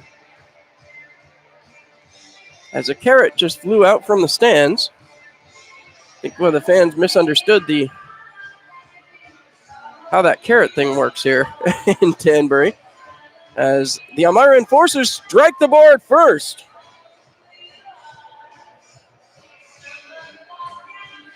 So one more time, the Enforcers making a quick line change here. As now Hussey out there with Tracy and Skropolis trying to get something started. On just their 10th shot of the game, they bury one past former enforcer Nick Nieder. Puck is won back. Cameron Yarwood will go back to play. Moved up to Dale Dion. Fed back across, and now Tracy will take it. Tracy out of the zone. Heads back and dumps the puck into the Danbury end. Nieder goes back to play. Nieder rams it up the boards. Trying to get it through. Picked up by Hussey. Fires in a glove save by Nick Nieder. Tracy firing it back towards the front of the net. Picked up by Hussey. Sent back to Tracy up the near side boards. Tracy looking. Firing it back down to Hussey. Hussey dumps it back around, but nobody down there. Gavrick going to chase it down for Danbury and pick it up as he runs it back behind the net for Brown. Brown feeds it back along. Dyerson tries to put it back for Brown. It'll go by him, and Aaron Atwell will have to play. Atwell harassed quickly. Gavrick in there digging. Tracy in there digging. Everybody pinned to the boards at this point. Now the puck skitters out, and Dyerson will go back to play. Casper Dyerson moving it along. Fires it back to center ice, where it'll be picked up and kicked back out. Brendan Hussey feeds it along, hits Tom Tracy. Tracy looking, waiting, right back out in front, but nobody there, as it'll be turned around for Aaron Atwell. Atwell comes towards the offensive zone, heading in, cutting across, firing Stiliadis with the save. Dale Dion was right on Atwell the whole way, and now it'll be picked up by Gordy Bonnell. Flipped back out, firing, and a save, and almost knocked in there again by Bonnell. Puck is flipped back to center ice. Danbury takes possession, fires it along, picked up by Cameron Yarwood, fired back towards the zone. Tom Tracy picks it off, fires over across for Yarwood, fires, and it's blockered down again. Nick Nieder comes up with it. He pats Tom Tracy on the back, and now here comes Danbury back the other way. Melee enters the zone, fires it back. Kashik cutting across, he's harassed, fired, blocked away, and sent to the stands. That's going to be a delay of game penalty. So delay of game on the Enforcers, and that will result in another penalty kill. So, delay a game, the call. Yarwood trying to argue it. Not going to do any good. Seneca Beverages penalty kill reminds you not to get boxed by drinking responsibly. As now, Dion, Hussey, Patterson, and Stevens, the foursome that's going to try to kill off this penalty. Enforcers 1-for-1 on the kill here tonight. 15:42 to go in period number 2. Enforcers with a 1-0 lead. Dion pinned back to the boards, will tie up the puck as long as he can. 3 Danbury hat-tricks back in there. Glenn Patterson pushes it through and comes away with the puck. He sends it all the way down. Nick Nieder comes out of his net to play. Nieder leaving it back behind his net. Still with possession. Sends it up to Shinkaruk. Shinkaruk takes it back behind. He cycles around his net. Looking. Trying to come through over the blue line, over the red line. Still coming. Shinkaruk into the zone. Towards Stiliadis. Wraps around. Puck is left. Hussey fires it back towards the point. Atwell sends it down to Levesque. Levesque all the way across and can't control it. Anderson had a chance there. He dumps it back behind. Going back to play is Bronner. Finds Shinkaruk. Shinkaruk back to the point to Atwell. Atwell down to Shinkaruk. Shinkaruk trying to feed it towards the slot. Shot saved by Stiliadis. And once again, I apologize for the bar. So, Enforcers kill 49 seconds so far. 14:53 to go in period number 2. A 1-0 Elmira lead. As more discussion here.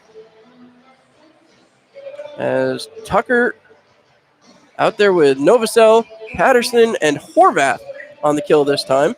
Puck is won back by Danbury. Moving it around. Kashik sends it down. Gavrick with possession now. Back to the point to Melee. Back to Gavrick.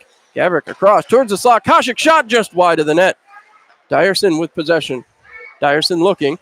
Feeds it back towards the point. Novosel right on Melee. Passed across to Gavrick. Gavrick towards the slot. Kashik with a shot just wide of the net. Again, trying to feed it through. Gordy Bonnell. Bonnell quickly harassed by Tucker. Bonnell drops it back. Tucker was trying to swipe it aside. Sent across. A shot. A save by Stiliadis again. As Dyerson kicking himself right now. Had more time. Shot too quickly. As Stiliadis went down, but made the save. 40 seconds to go in the kill for Elmira. 14:22 in period number 2. A 1-0 Elmira Enforcer lead. Dale Dion with a beauty of a shot from the point. Brent Clark got right in front. As now they're trying to direct Cameron Yarwood. So, weird face-off there as Hussey trying to chase down the face-off won by Danbury. He will knock it down, but Levesque comes away with the puck. Sent back down again. Levesque with possession. Back up to Atwell at the point. Atwell down low, looking, firing, deflects off a skate and up into the netting. Again, Enforcers. Now we're going to hear Gloria. So apparently the St. Louis Blues are playing here tonight as well. Good to know. So face-off coming here to the left-hand side of Stiliadis. Stiliadis waiting. Face-off won back by Danbury. Danbury's Atwell passes across to Levesque. Levesque looking, waiting. Had Shinkruk, passes off to him. Shinkruk wrapping around, sends down to Levesque. Levesque waiting. That puck goes off his stick. Right back in front. A kick save by Horvath, and it's sent 200 feet by Brendan Hussey was the one with the clearance on that. Nick Niedert will take it back behind his net. That will end the 5-on-4, and the Enforcers are back to full strength. Played out the other way. Here comes Anderson. He's quickly harassed. Cameron Yarwood getting right involved in the play, and that will come down along the near side boards. Fed back behind. Glenn Patterson trying to chase it down. He's pressured off. Anderson back to the point. Looking Atwell, deflected. Yarwood trying to chase it back down. Yarwood gets it and can't clear it. Levesque takes it away from him. Yarwood still digging. Gets it up to Skinner, who flips it down. And I think Skinner thought they were still on a penalty kill. That will be an icing. So an offensive zone faceoff again for the Danbury Hat-Tricks as the Enforcers trying their darndest to get the offensive pressure going again. Already a 1-0 lead here in the 13-14 mark. As coming back set, Stevens will face off with Melee. Melee did not play last night. Now we'll see what Stevens can do here. Stevens trying to win the draw. He will win it. Clears it back behind Dale Dion. Dion wraps it around. Stevens trying to chase it back down. He's tied up as Bonnell still digging for it. Bonnell basically put a hug on Kyle Stevens. Flipped back towards the net. Hits off the head of the Danbury Hat-Tricks player. Played with a high stick.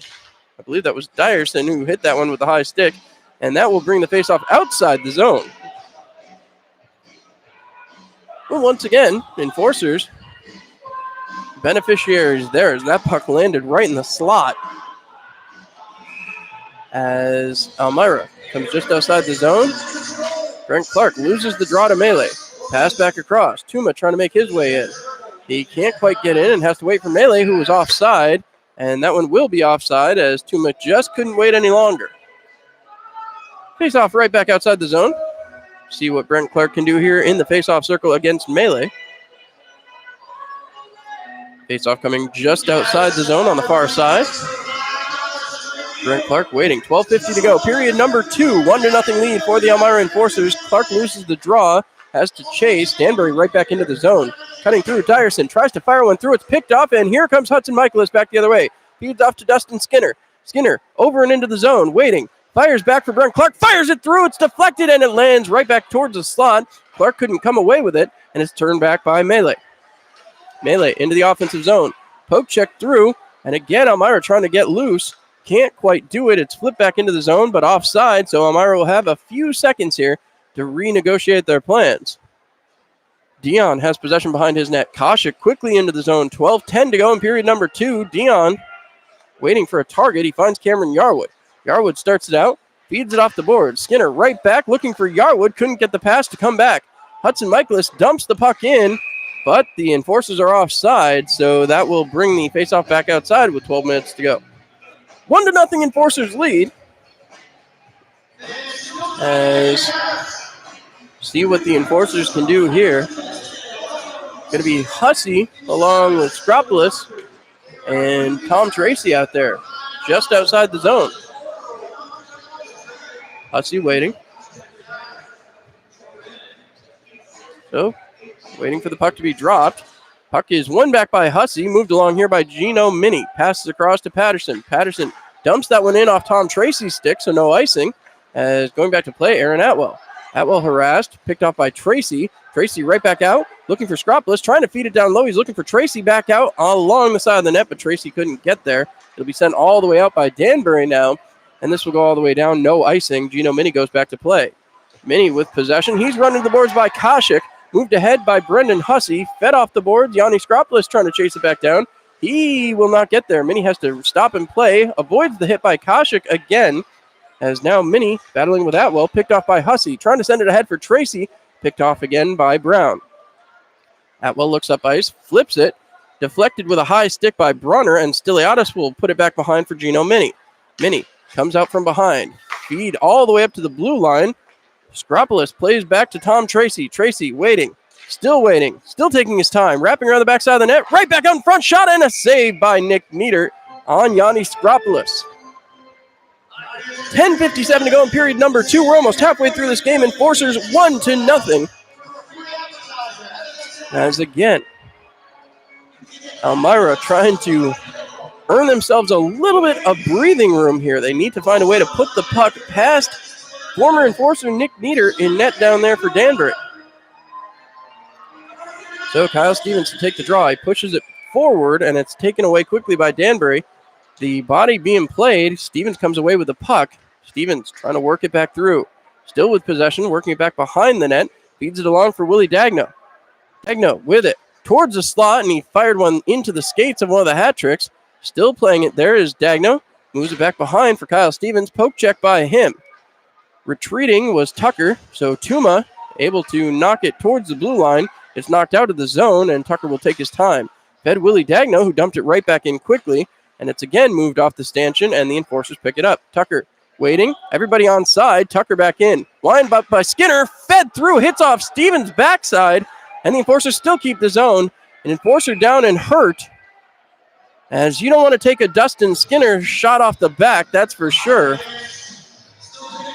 As now heading for the bench, going to be Kyle Stevens. So that should bring the faceoff outside the zone due to the enforcers having to have everything stopped. So it will, as you see them coming out. Faceoff will come just in front of the enforcers bench here on the near side boards. 10-11 to go in period number 2. 1-0 enforcer lead. As the puck is dropped, one back by the enforcer. Skinner pounds it back into the zone. And I do mean pounds. He can throw that puck around. As a big hit there along the sideboards by Hudson Michaelis, trying to push it back along. Skinner can't keep the zone. He'll have to turn it around. Fires it back in, and the enforcers have to get onside. Tagging up is Michaelis. He chases it back in. And out the other way comes Menton. Feed ahead. Cutting in is Gavrik, and that one going to be a tripping call, shot and a goal.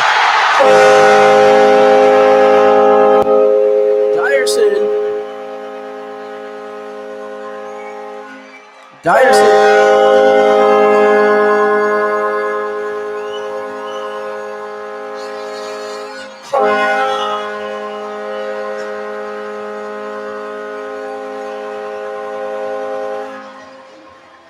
Are they done?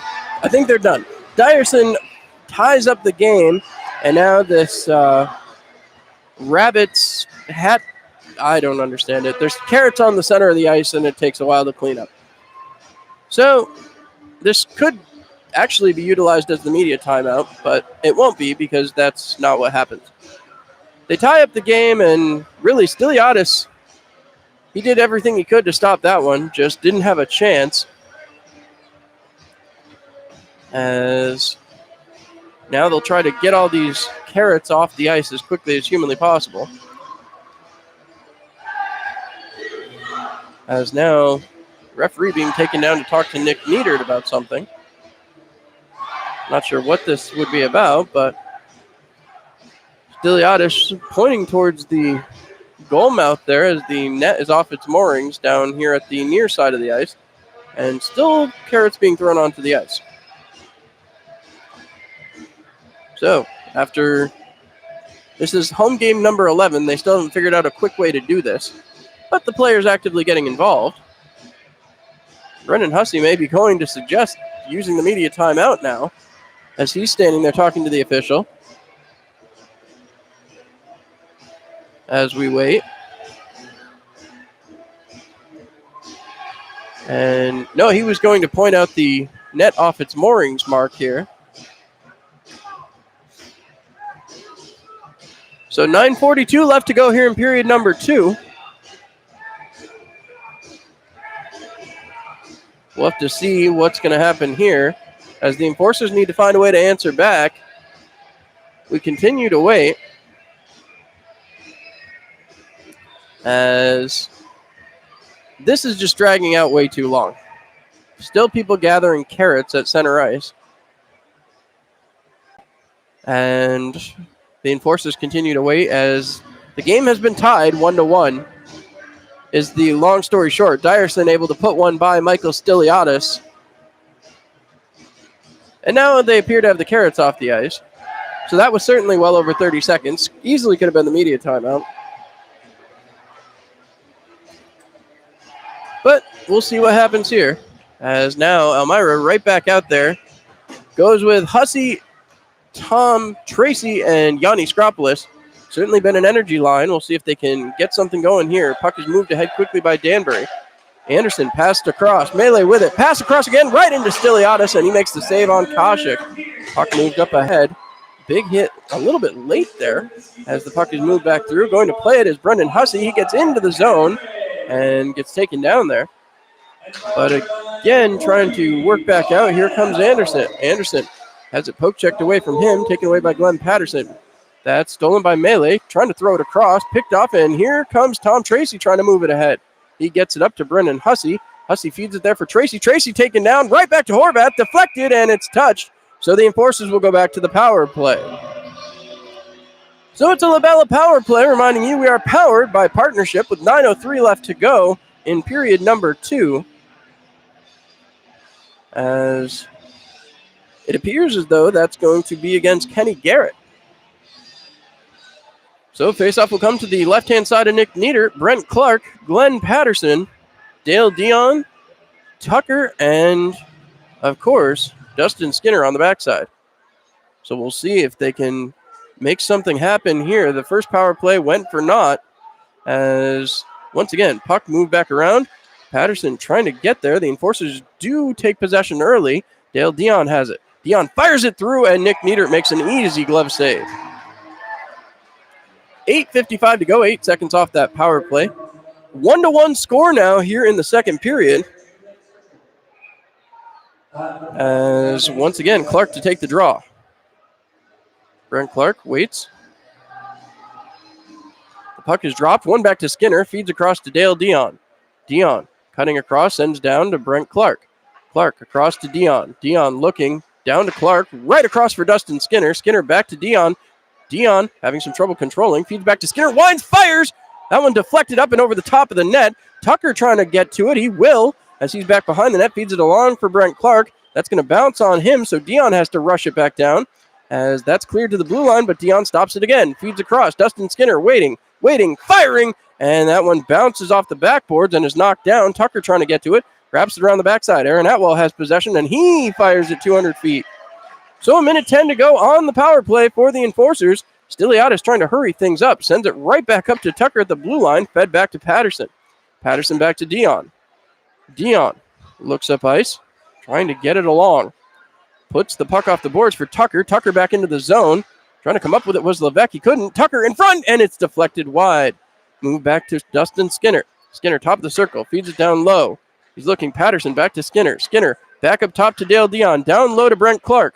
Brent Clark waiting. Back up to Dale Dion. Dion waiting. Firing. Deflected and up into the netting. 37 seconds to go. So the Enforcers getting the big man Patterson down in front. That is exactly what they need to be doing. So we'll see if Elmira can get another chance here. 37 seconds left to go on the power play. 1-1, 7:40 remaining here in period number 2. As one more time, the Enforcers line it up. Brent Clark off to the left of Nick Nieder. Clark wins it back. Dustin Skinner fires it right into the skate and kicks it aside for head coach Brent Clark. Brent Clark down low to Glenn Patterson. Patterson waiting, sends back to Brent Clark. Waiting, back down to Patterson. Patterson back to Clark along the hash marks. Back down to Dion up top. Feeds it over to Brent Clark. Clark down low to Patterson. Patterson works it along, kicks it along the boards to Dustin Skinner. Skinner back along for Patterson. Lets it go for Brent Clark. Brent Clark digging down in. Popped up in the air. Clark trying to dig for it. And sent back towards the point. Tucker has it. Tucker towards the slot. Still with it. Power play just about over. Moved along to Skinner. Skinner having some trouble controlling. Keeps the zone. Knocks it off the boards. Knocked back down here. Trying to play it through. Fired across and can't bury it. Tucker with a nice shot from an odd angle. Sent back around. Right back in front. Looking. Moved along by Patterson. Dion with it now. Fired towards the net, and that will be covered up by Nick Nieder. And with 6:45 to go, we get the actual media timeout. So 1-1 here in Danbury. We'll be back on Mixler.com. Elmira Forces are at home Friday, January 3rd and Saturday, January 4th. Friday, January 3rd, it's free mustaches and guaranteed win night. Saturday, January 4th, it's free Demet's Turtle Night. That's Friday, January 3rd and Saturday, January 4th at First Arena. Get your tickets early. Call 734-PUCK. Elmira Enforcers. Serve and protect. All right. Well, here we go. Media timeout is over. 6:45 to go in period number 2. 1-1 the score. Face-off will come down to the right-hand side of Nick Niedert. We'll have to see. As now,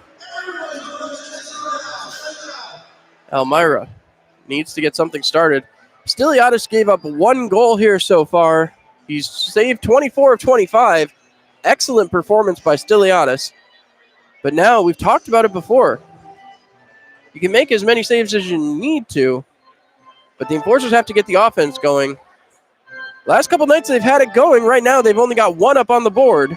We'll see if they can remedy that here as Brendan Hussey, Tom Tracy, and Yanni Skropoulos come out. That one's won by Danbury, moved out the other way, and right back into the zone. Stiliadis lets that one go. Cameron Yarwood chasing it back down. Puck is moved along by Anderson. Anderson turning, trying to come away with the puck. He falls down, right back in front. Kick save by Stiliadis, and Hussey turns it back around. Hussey starts it out the other way. Drop pass there for Yarwood. Fed back along as Tom Tracy dumps it into the zone. Nick Niedert out of his net to play, wrapped around as Levesque will go back. Move back up. Here comes Gavrick. Gavrick gets rubbed off by Yarwood. Dump back in as Dale Dion goes back to play. Dion takes a long look. He waits. Still waiting. Yarwood and Dion back along the boards. Dion faking a slap shot. Now he rips one. Hits it off an awkward board, and that is going to bring the play all the way back into the Enforcers' defensive zone. That was certainly an interesting attempt by Dale Dion. Tried to rip it off the boards, but to no avail. Dion and Yarwood going to stay out there. Stevens, Tucker, and Dagno come out for the draw. Stevens loses that draw. Levesque takes possession right back to Tuma. Tuma pressured, sends it down to Levesque. Levesque wraps it down lower. Bronner with it now. Bronner harassed quickly by Dale Dion. Dion trying to push it through. Knocked down as Shinkruk took possession. Fed back out as Levesque trying to move it. Bronner feeds it out in front. Picked off there. Yarwood's stick taken out of his hands. No call on that. So Dale Dion will pick it off. Send it ahead to Tucker. Tucker moving. He's got Dion coming with him. Here they come. Tucker waiting, firing, and a blocker saved there by Danbury netminder Nick Niedert as that one went up and over the glass. So 5:22 to go in period number 2. It's a 1-1 tie. Enforcers coming back down into the zone. Going to be looking to close the gap in shots on goal. 26-19 the gap right now. Enforcers trailing by 7 shots. As Kyle Stevens ready to go in the faceoff circle. Talked all season about it. Stevens has been so much more efficient in the faceoff circle this year as he wins that one. Dagno tried to feed it out in front. He was looking for Kyle as now it's moved back along again. Picked off, trying to work it through. Dagno and Stevens both tied up down low as they're trying to move that puck. Dagno comes away with it and has it immediately swiped away from him. Danbury trying to move it back the other way. That's Menton. He gets pinned to the boards and picked off here in the neutral zone. Patterson sends it back along for Kyle Stevens. Bangs it off the wall and sends it back into the zone along the far side boards. Menton drops it off. Fed there and back out. Stepping up to play will be Patterson. Feeds it off the boards. Melee takes it back into his own zone. So the Enforcers waiting in the neutral zone, just trying to get the puck back. Chopped away. Here comes Skinner. He's in, alone, waiting, firing, and can't bury it as Nick Niedert stops Dustin Skinner. Back the other way, here comes Danbury. Coming with a chance of their own. Melee. Drop pass, picked off by Kyle Stevens. Stevens trying to get it out. Sends it back to the blue line.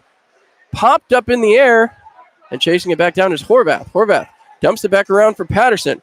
Patterson being pursued by Bonnell. He'll come away with it, sends it back to Gavrick. Gavrick back to Bonnell. Bonnell back to Gavrick. Gavrick stick chopped at there, and Skinner will get it back to the blue line, but not out. Aaron Atwell with possession. Trying to work it through. Picked off there by Tucker for a moment. Skinner now will get it out of the zone. Tucker trying to get around Gavrick, who just turns it right back. And Danbury right back into the offensive zone. Firing it. Stiliadis with a save with his blocker. Move back to the point. Another shot just wide of the net. And Tucker chasing it down. Brown dumps it back in. Anderson lets it wrap. And Dustin Skinner will go to play. Skinner has time. Fires it through towards the neutral zone. Gets to the blue line, but not out. Anderson now firing it down low. Skitters wide as Dyerson picks it up. Fires it towards the net. Deflected up and over and out of play. As that will draw a face-off deep in the Enforcers zone. 3:29 to go here in period number 2. So, it's been an exciting last little bit here in the second period. Chances at both ends. The Enforcers would like to see a few more down their end of the ice. As now, Hussey out there to take the draw. Seeing a lot of him, Skropoulos and Tracy. Hussey's going to get kicked out. I think Tom Tracy.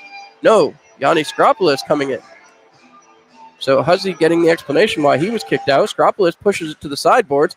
Picked off there, winding, firing, slapped away. And now Tom Tracy might be on a break as he moves down in. He's chopped at. Tracy still trying to get loose as Tuma had him tied up. The two number 2s meeting up.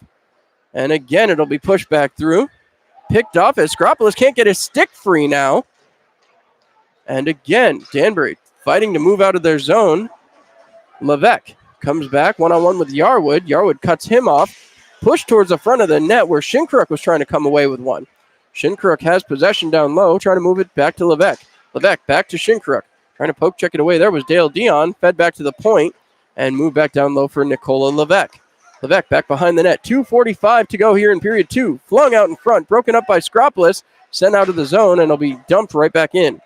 As that one bounces off of Stiliadis as it came off the boards at an odd angle. Dale Dion looking to set it up. Dion waiting. Some yelling from the crowd here at Danbury's Ice Arena as Dion looks up ahead. Stretch pass there. That one hops off Tracy's stick, and Atwell moves it quickly back up the other way. Taken away, and the Enforcers dump it back in. That'll get into the zone. Nick Nieder wanted an icing call there.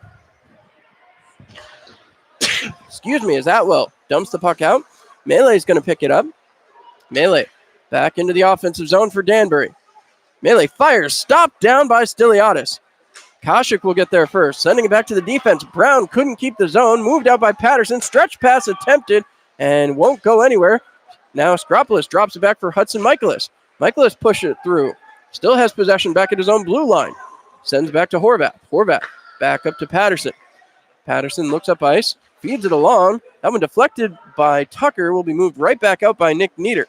Fed along the boards, picked off by Hudson Michaelis. Michaelis circles in his own zone. Fed back across to Glenn Patterson. Patterson across to Kyle Stevens. Stevens over the blue line, coming in. He gets knocked off hard by Anderson. Stevens goes back to get it. Double team there in the boards. As now Hudson Michaelis digging for. He takes a high stick there. No call coming right in front of both referees. And Hudson Michaelis shaking his head.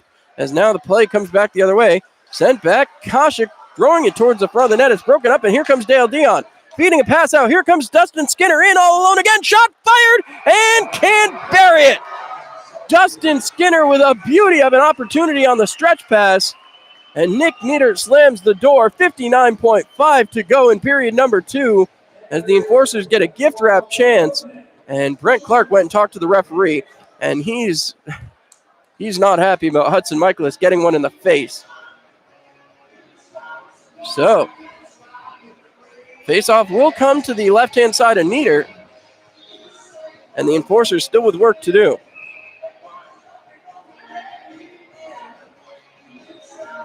As once again, Brent Clark to take the draw. Clark wins it back. Back at the point is Dion, wrapping it around, trying to stuff it through, couldn't. As now moving the other way is Shinkruk, sent out by Danbury, back the other way. Bronner drops the pass. Levesque back to Bronner, shot, and that one goes just wide. Stiliadis with the rebound stop, and now the puck is moved along. Dion flips it back to center ice, trying to get it to settle down, having some trouble with that one. was Freeman. He'll go back to play it in his own zone. Freeman now with possession. Looking up ice. Freeman has possession again. Still trying to get it out of there. Lands right on the stick of Dale Dion. Dion off the boards for Skinner. Skinner right back ahead. Stevens has it, and they say he's offside. Skinner doesn't like the call, and he's letting the linesman know about that. So that'll bring it. Hold on. They're going to bring the face-off all the way back to, or no, they're bringing it to center ice. Michaelis objecting. I'm not sure. All right, I haven't seen an offsides taken to center ice. This is a little confusing, as I'm not sure. Normally that happens when the referee blows an icing call, but as once again, the enforcers right back on defense. Played out here by Gavrick, feeding it across. He was looking for Bonnell, finally does get it to Bonnell, and it's hit up into the netting, as that will be 9.8 seconds to go. Period 2, 1-1 the score. Enforcers, as I said, have had a rough period in the period of the long change. So far here tonight, so good. 9.8 seconds to go. They've only given up one. It's a tie game. Horvath gets pushed back outside the circle, as now Stevens loses the draw. Shot off the side of the net. Anderson with another shot. Stiliadis coming up big. Wrap around in front, taken away. Tucker will play it, and that will do it for period number 2. So a couple of attempts there for Anderson, but nothing coming through, and the enforcers will go to the locker room with a 1-1 tie. Shots on goal, 30 for Danbury, 21 for Elmira. Tie score 1-1. The enforcers' goal coming from Dale Dion. Heck of a play. Dion just throws it at the net. Lots of enforcers in front creating havoc for Nick Nieder. And then the response goal came, beating Stiliadis on a delayed penalty call. So we'll see what the enforcers can do with period number 3. 20 miles, 20 miles. Nobody rides for free. Everybody's going to have to go to work. We'll be back here on Mixler.com. The law offices of Kevin P. Flynn and Elm Chevrolet present the Wine and Beer Festival on ice for 3 shows at First Arena. Friday, January 17th and Saturday, January 18th. Come taste the best wine and beer in the Twin Tiers. Many samples from local wineries, distilleries, cheeses, cigars, and many more. Tickets can be purchased at the Holiday Inn or the First Arena box office. Get your tickets early. Call 734-PUCK. Wine and Beer Festival on ice at First Arena. The Elmira Enforcers are at home Friday, January 3rd and Saturday, January 4th. Friday, January 3rd, it's free mustaches and guaranteed win night. Saturday, January 4th, it's free Demet's Turtle Night. That's Friday, January 3rd and Saturday, January 4th at First Arena. Get your tickets early. Call 734-PUCK. Elmira Enforcers. Serve and protect. Hello, this is Ahmed Mahfouz, captain of your Elmira Enforcers. If you're looking for something to do when the Enforcers are on the road, come on down to the rec rink and take part in the Rock and Skate. It's a great night out with friends, family, and other great Enforcers fans. At just $5 for admission and $5 for skate rental, it's a real power play every Friday night, 8 to 10 p.m. Go Enforcers, go. Extreme International Ice Racing returns to First Arena, Elmira, New York. Buckley's Automotive and Elmira Heat Treating present World Championship Ice Racing. Friday, January 10th and Saturday, January 11th. Come see Speedway bikes on ice going from 0 to 60 mile per hour in less than 3 seconds with no brakes. Get your tickets early. Call 734-PUCK. Craziness with no brakes. Another period of Enforcers action in the books down here with Yanni Skropoulos. Yanni, interesting stretch of the schedule here. 4 games in 5 nights. You guys playing your 3rd game already in 3 nights here tonight. Obviously, fatigue has to be going through the locker room, but you guys are also short. How are you guys competing with that right now? Yeah, we're a little short on bodies, but you know what? Our coach stepped in, our owner even stepped in to help us out. We just got to keep grinding and got to use all of our players, and everybody's just got to know their role and play their game and help us get some games, hopefully a win tonight. Well, you talk about, obviously, the owner stepping in, the coach stepping in. What does that do for the team when you see that it's front office on down, everybody's on deck, should you guys need somebody to step in? It just shows how much everybody cares on our team and in our organization, but we got to do whatever we can to win. And as you guys look forward here tonight, Danbury obviously been a tough challenge for you guys. Split the series here in Danbury and then went home, and it hasn't been good luck back in Elmira. However, you split it out here. What do you guys have to do to come away with another victory here in Connecticut? It's got to come with a full 60 minutes, not 40, not 50, a full 60. Got to stick to our systems, play hard, hit them, play physical, and hopefully get a couple by this hot goalie that they have tonight. Well, speaking of playing physical, you seem to ratchet up your game a little bit over the last couple of games, laying on the hits there later on in the periods. What is that for you, getting out there, throwing the body around? Obviously, when players think of you, you're more of a finesse skill guy, but you're not afraid to throw the body around either. That seemed to come on lately. Has that been something you've been working on, or is that something just an unexplored asset of your game?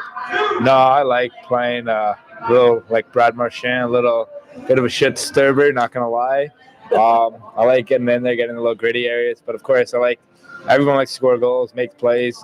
But sometimes you just got to get into the little dirty areas to get the goals. So hopefully they start bouncing my way and the team's way.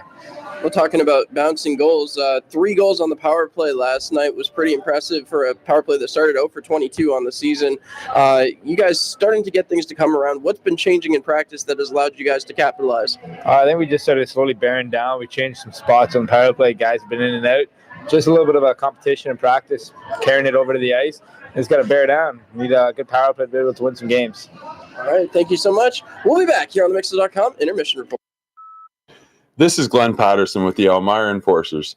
Did you know that you can celebrate your birthday here at First Arena with the Elmira Enforcers? Birthdays should be a memorable event, and with the Enforcers, you'll never forget it. Call today for more details at 607-734-7825. Go Enforcers, go.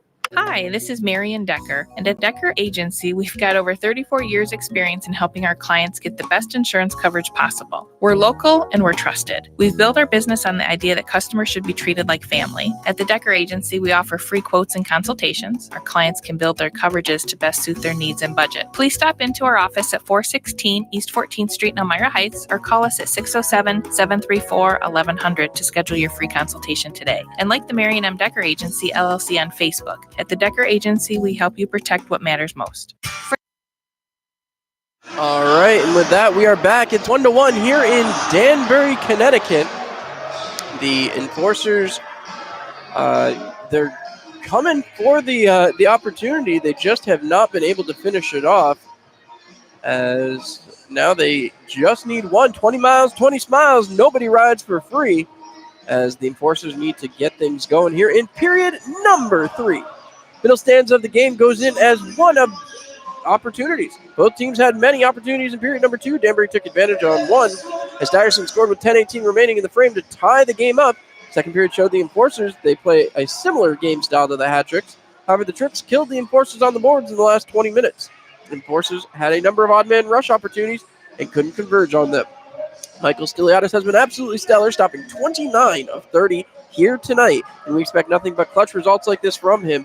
Elmira's been strong in the faceoff circle and have been solid in the neutral zone so far tonight, but they need to be better in the third if they want to come out with a victory.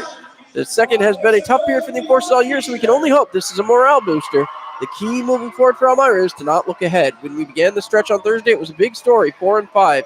It's a rare stretch in hockey and a tough one at that.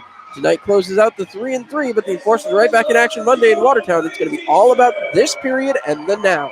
20 minutes of hockey remain tonight, 60 minutes of hockey await on Monday, and then the calendar flips to 2020 and a new decade of Enforcers hockey. Third period coming up shortly. Tune in to watch and listen to the black and green as they continue to reign supreme. Go Enforcers, go. Thank you, Colby, so much for taking care of that internet side of things for me here back in the New York area. Don't really have that as I'm out here in Connecticut. So we're going to go around the out-of-town scoreboard. We've got some final scores. Carolina 4, Battle Creek Rumblebees 0. And Colby did want me to mention that the Carolina Thunderbirds netminder has been officially called up to the SPHL and will presumably be their starter as Henry Dill, for the second time in 2 years, gets called up before the first half of the season is over, and we'll see if we see him back before the postseason, much like last season. The Dashers lose in a shootout to the Columbus River Dragons as the River Dragons claim victory down at home. Third period rolling towards its conclusion. Port Huron 3, Mentor 2. The Watertown Wolves just about to kick off the third period in Delaware, leading 5-1. And of course here in Connecticut, 1-1 as we head closer and closer to period number 3.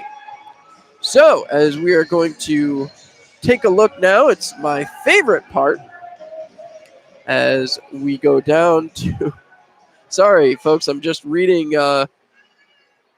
one chance here to take a look at the YouTube commentary. This is why I don't have live chats on our home feed. So the person who asked that question earlier, this is the reason.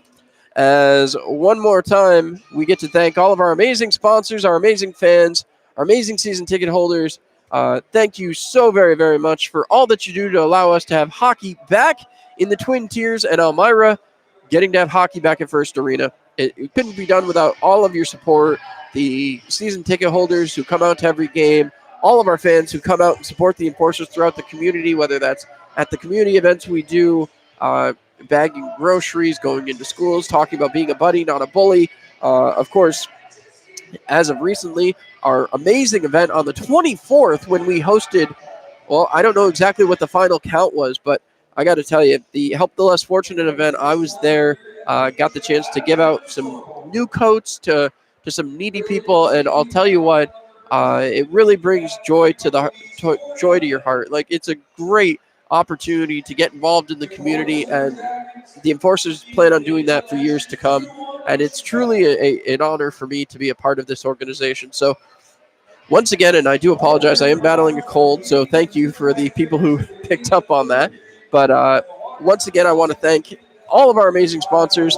It is a 1-1 tie here in Danbury, and I've got to stop reading this live chat. All right, thank you so much to our sponsors. 95 The Med, a chiropractic center, Able 2, ACS Facility Services, Addison Family Dentistry, Airflow Manufacturing, Arca Shamong, Arca Stuben, Arnett Health, Bigfoots, Big Fox, Bill's Bullpen, Blaze Brockway, Robbie Rodriguez, Howard Hanna, Boulay Electric, Boucher Emhart Glass, Buckley's Automotive, Bully Hill, Callier's Barbecue, Capriati's, Carnival Valley, Cayuga Health, CC Alice, Sons Incorporated, Chad R. Hammond, Checkpoint Gaming, Chemung Canal Trust Company, Chemung County Chamber of Commerce, Chemung County Fair, Cinnabon, Clements Center, Community Foundation, Compliance Solution, Corral Brands, Corning Community College, Corning Inc., Corning Natural Gas, Crystal Cleaners, CVS Distribution, DNR Cleaning, Dandy Mini Marts, Dat Strength, Davis Ulmer, Dean's Construction, Diamond Collision, Disaster Restoration Recovery, DJ's and Bethy's Place, Dresser Rand, Duncan, Elbow Room, Elcor, Elm Chevy, Elmira Discipleship Ministries, Elmira Heat Treating, Elmira Structures, Employment Solutions, Excelis, Fagan Engineers, Ferrario Elmira Jazz Festival, Farrell Gas, Finger Lakes Healthcare, FCU, Firestone, First Heritage FCU, First Transit, FM Howell, Foster's, Fuel Energy Services, Futures Community Support, GTP, H&R Block, Hardin Jink, Hilliard, Hilton Garden Inn, Holiday Inn, Hometown Teams Barbecue, Hope Church, IBEW 1309, IBM, Ideal Motors, Ingersoll Rand, Jessica Schultz LMT, Journey Fitness, Jubilee Foods, Kelly Brothers, Kennedy Valve, Labella, Lecom, Livewell, M&J Oil and Lube, McGuire Family of Dealerships, Mansfield University, Marion Decker, McKierney Funeral Home, Mikatu, Miller's Mowing, Minshew DDS Family Dentistry, Morrison's Heating, MV2 Foundation, New Britain Roofing, New Heights Dance Theater, New York National Guard, Nucor, NY529 College Savings Program, NYSCO PBA, O'Brien's, Office Equipment, Overhead Door, PS by Brandy, Papa John's, Partners in Progress, Party Central, Pasquale's Deli, Pastrick's, Pathways, Patrick's Water Hauling, PDR Catering, Pepper Pot, Pepsi, Pietro and Son Italian Restaurant, Potter's Hands, Quicker Printer, Raphael Gregorian, Rita's Italian Ice, Rob Sweet State Farm, Rodney Strange, Ross Park Zoo, Ryan's Distribution, Save-A-Lot, Skylar Hospital, Seneca Beverage, 7 Mountains Media, Sheddon's Wholesale, Sherwin-Williams, Silverline Construction, and Watkins Glen Supply, Slam and Jam and Barbecue, Snap Fitness, Sorge's Restaurant, Southern Tier Brewing Company, Southern Tier Custom Fab, Southern Tier Logistics, Strayhaven SPCA, Stuart Lazowski Excavation, Suburban Propane, SUNY Corning, Swan Morris, TNR Towing, Team Merit Photography, Tanner's Paws, Teal's Tavern, Texas Roadhouse, the law offices of Kevin P. Flynn, Tioga County Fair, Tioga Downs, TMR Disposal, Tom South Corning Collision, Tom Barber and Beauty Shop, Tree Farms, True Blue, Twinkletown, U.S. Army, Valley Bowling Center, Vasco Brands, Visions, FCU, Wayfair, Wegmans, Weiss Markets, WNY, WETM, Wiggle, William George, Williams, Yale's Music Shop, Yerkes Home Improvement, You Can Play, Young's Tire, and Ziff Law. Thank you so very much. We truly, truly appreciate it for all your support, and I can't thank you all enough. As one more time, we thank everybody for being an amazing partner and helping us to work another season of great Enforcers hockey. And, well, as Colby said, another decade of Enforcers hockey kicking off in just another couple of days. So, the Enforcers tied 1-1 as we inch closer and closer to the third period of play. Gonna have to find a way to solve Nick Nieder. 21 shots on net for the Enforcers. They've managed to sneak one by Nieder. It was a shot from the point from Dale Dion, and that's where we stand right now. The Enforcers going to be looking to claw their way towards the finish line as they try to finish it up here. And with that said, we'll step aside. You're listening to the Elmira Enforcers here on Mixlr.com. Fresh off the Evan Davies tournament in Waverly, Hemp Geek is pleased to announce 2 new locations just inside the Arnott Mall in Big Flats, and now Hemp Geek of Owego celebrating their grand opening on Lake Street October 19th. Hemp Geek offers discounts to military veterans, first responders, and seniors, along with the lowest pricing in the CBD market. Hemp Geek, your #1 local CBD specialist in the Twin Tiers. This is JT Walters with your Elmira Enforcers. I love getting out in the community here in Elmira, but I also know it can be hard to find things to do. We at the Enforcers have a great fix for that. With deals for groups of 10 or more, Enforcer games can be a great and affordable time for you and your friends to come out and enjoy downtown Elmira. Go Enforcers, go. Great teammates can be hard to find. The ones who give their all. Every bit of heart, talent, and commitment. When you find those players, you know they're special. They're great athletes and friends. They can help your team win. So, should it matter that they're a certain race, a different religion, where their family is from, or whether they're straight or gay? At You Can Play, we think an athlete's contribution to a team sport matters more than any other way you might look at an athlete, from the perspective of a teammate or a fan. You Can Play is committed to making locker rooms safe and sports venues welcoming for all athletes, based on their heart, talent, and commitment, and nothing else. Because if you can play, you can play.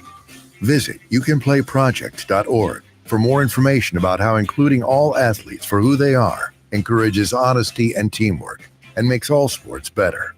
If you can play, you can play. This is Kyle Stevens of your Elmira Enforcers. Coming to an Enforcer game is pretty sweet, but getting to sit high atop the building and having catered food brought is only available in First Arena Suites. Whether it's a small group or a big party, we can set you up. There are still a few nights left available, but call now so you don't get shut out. The number is 607-734-7825. Go Enforcers, go.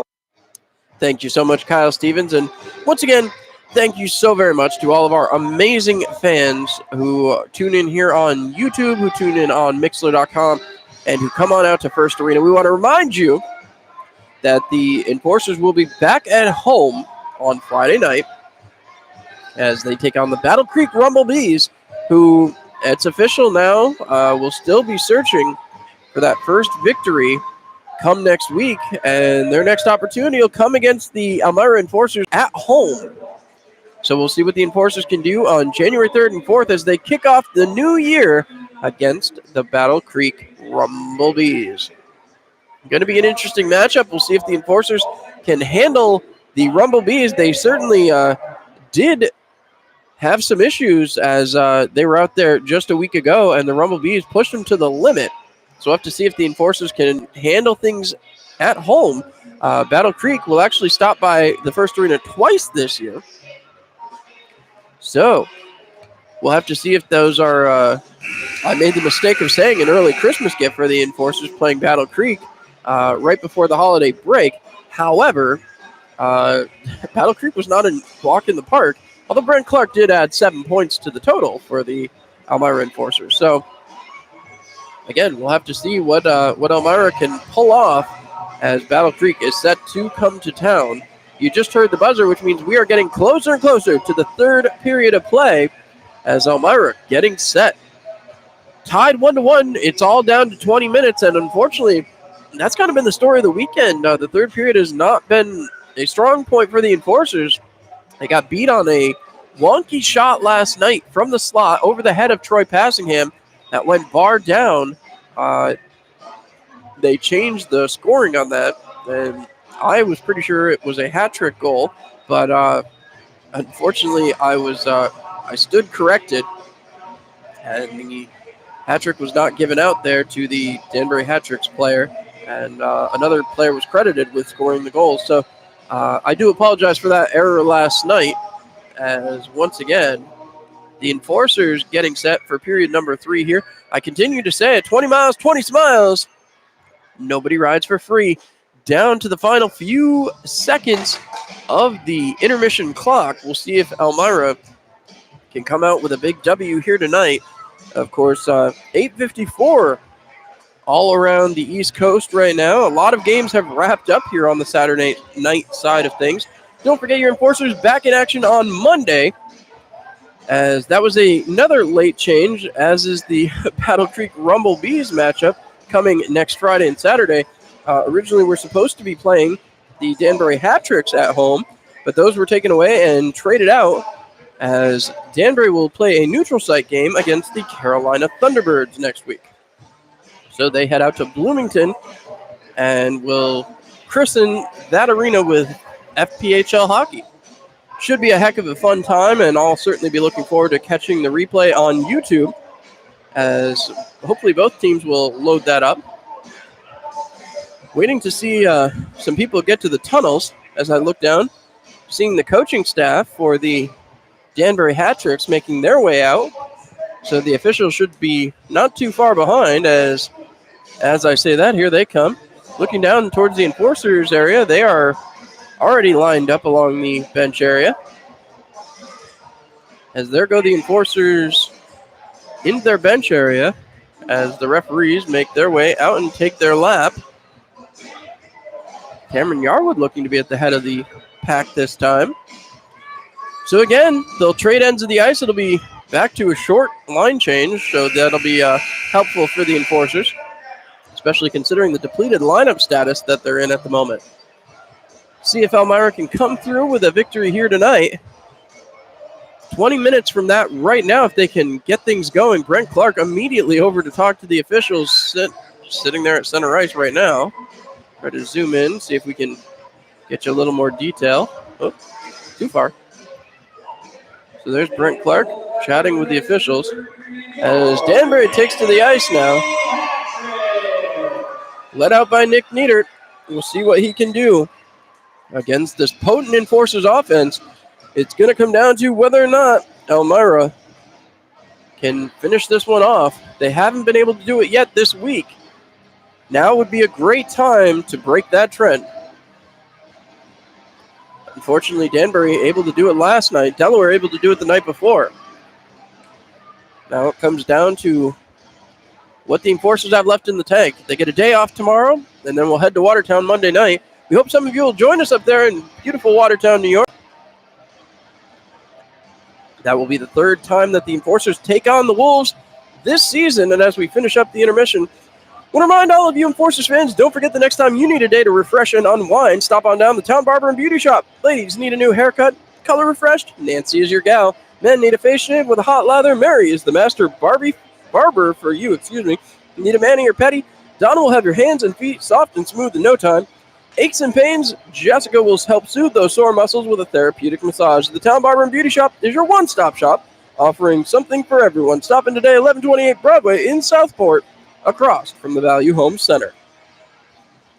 As the Enforcers back to center ice. Going to be that same line. Stevens, Tucker, Dagno, Gino Mini, and Glenn Patterson on the backside. The boards are alive with the sound of Enforcer sticks. And Stevens will push the draw over to Willie Dagno, sending it back quickly to Gino Mini. Mini passes across to Patterson. Patterson chasing it back deeper into the zone. Enforcer's going to try to settle things down, and we'll see what they do here. As making his way up, Kyle Stevens off the boards, dumps it back in. Willie Dagno chasing it in. That one's going to be wrapped around the boards for Gordy Bonnell. He flips it up and out to center ice. Glenn Patterson goes back to play. Off the boards, finding Willie Dagno. Dagno sidesteps a check and loses control of the puck, but it's right onto Brandon Tucker's stick. Tucker will dump it back in. Nieder watches it as Aaron Atwell gets run into the boards hard. And now an arm is up and grabbed hold of is Willie Dagno by Brown. Atwell is down. Penalty arm went up very, very late. The medical staff not out there yet. Atwell still down as the referee escorting Willie Dagno to the bench. We'll see what's to come here. They definitely got tangled up, but there was no quick indication of a penalty. Neither referee's arm went up until Atwell did not get up, so Patterson just conferring with the officials. No sign has been given. Both officials still watching as the medical training staff is over there. We'll see what comes of this. Enforcers all gathered around their bench. Dagno in the box. Patterson waiting at the referee's circle as he waits to find out what is going to be assessed here. Atwell back up. He will skate to the bench, it looks like. Appears to be okay, skating off under his own power. Bronner over there immediately to talk with the officials. So a power play is coming. Enforcers go back to a Seneca Beverages penalty kill. Seneca Beverages reminding you not to get boxed by drinking responsibly. Patterson looking for an explanation. 5-minute major. Patterson has to object to this. There's no way he can agree with it. Hold on. Being changed. No, it's going on the right side of the board now.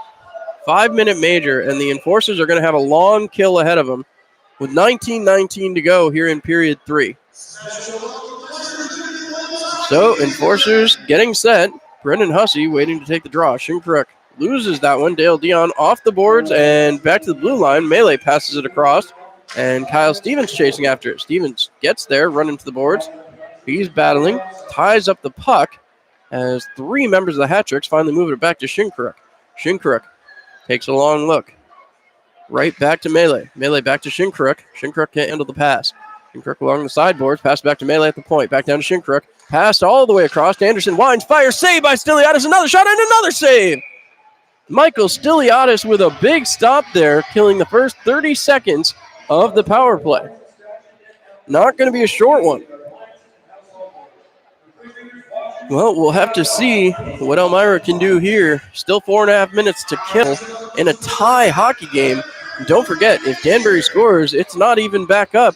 This is a 5-minute major. He's going to serve the whole 5. This one thrown towards the net and thrown out of the zone by Brennan Hussey, playing great defense against Aaron Atwell, who gets tripped up, and now it's going to be 5 on. Are you kidding me?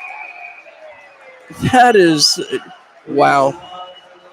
So the first penalty they weren't even going to call, and then it's a 5-minute major, and now there's going to be a tripping penalty because Aaron Atwell, I got to tell you, this guy deserves an Emmy. If the awards committee is around, there's the vote right there. I mean, really. This is crazy. All right, well, Enforcers 5-on-3 for the next 2 minutes. So now the situation changes a little bit, as if a goal is scored, the 2-minute penalty will end. Hussey will be allowed out. This is unbelievable. All right, well, here we go again. 5-on-3. Enforcers were able to kill almost a full 2 minutes last night. They're going to have to come up huge here tonight, as now Glenn Patterson to take a draw. Haven't seen this much this year, as that one's won back. Aaron Atwell with the puck again, as now it's moved down low. Anderson plays it. Enforcers in the triangle position. Sent back to Atwell. Passed across. Shinkaruk takes possession, feeds it down low, and Danbury just happy to cycle the puck around for the moment. Back to Atwell at the point. Top of the slot. Drop pass there. Shinkaruk fires towards the side of the net. Still loose. Knocked out, and a great play by the Enforcers to clear the zone. Dale Dion chased it down for a moment, and now it's turned back around by Shinkaruk. So 18 minutes to go here in period number 3. Wind up fire over the top of the net. Wraps around the boards, and Levesque able to keep the zone. Levesque looks across. 1:15 to go in the 5-on-3 as it's back to Shinkaruk. Shinkaruk back down low. Levesque waits. Looks right across the front of the net mouth, and unable to play it was Aaron Atwell.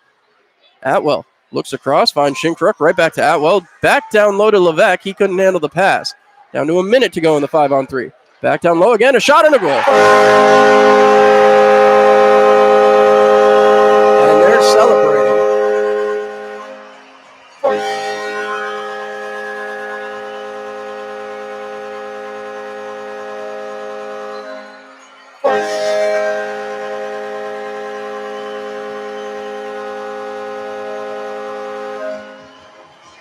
I mean, the positive here is Hussey gets out of the box 50 seconds early. This is just, wow.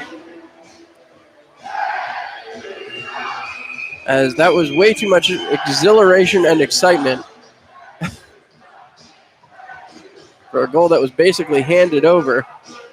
I mean, Aaron Atwell deserves an Emmy for the performance so far. So let's see what happens now. 3:15 to go in a 5-on-4 situation. This is, unless something else happens here, we'll see. Atwell off the ice, so perhaps not. As coming out the other way, here comes Koshik. Koshik across to Melee. Melee back, finds Koshik. Over the blue line, heading for the neutral zone, cutting through. Koshik harassed there by Yarwood, dumps it back in, and Koshik will chase down the puck. He picks it up in the corner. Digging, sends back to Dyerson, picked off there by the Enforcers and flipped back to center ice and all the way down. So with 2:48 left to go in the 5-on-4. Again, Danbury can score at will here. Major penalty as Melee comes ahead. Dumping it across, knocked back down. Stiliadis is going to cover up, not taking any chances there, as he has had a stellar night. 34 shots, giving up just 2 goals. Michael Stiliadis has been spectacular. So 2:33 left to go on the kill, on the major penalty. As once again, here comes Danbury.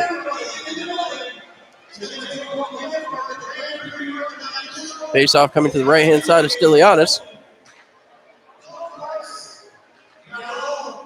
As they'll kick out both sides of the face-off this time. Michaelis leaving, as is Shinkrook.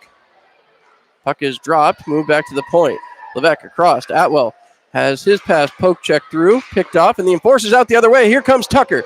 Tucker getting by, sends it across for Hudson Michaelis, in all alone, fires, and penalty upcoming. So the Enforcers going to have a chance here as they send that puck around. It'll be touched by Shinkrook, and that will blow it down. 4-on-4 for the next 2:13.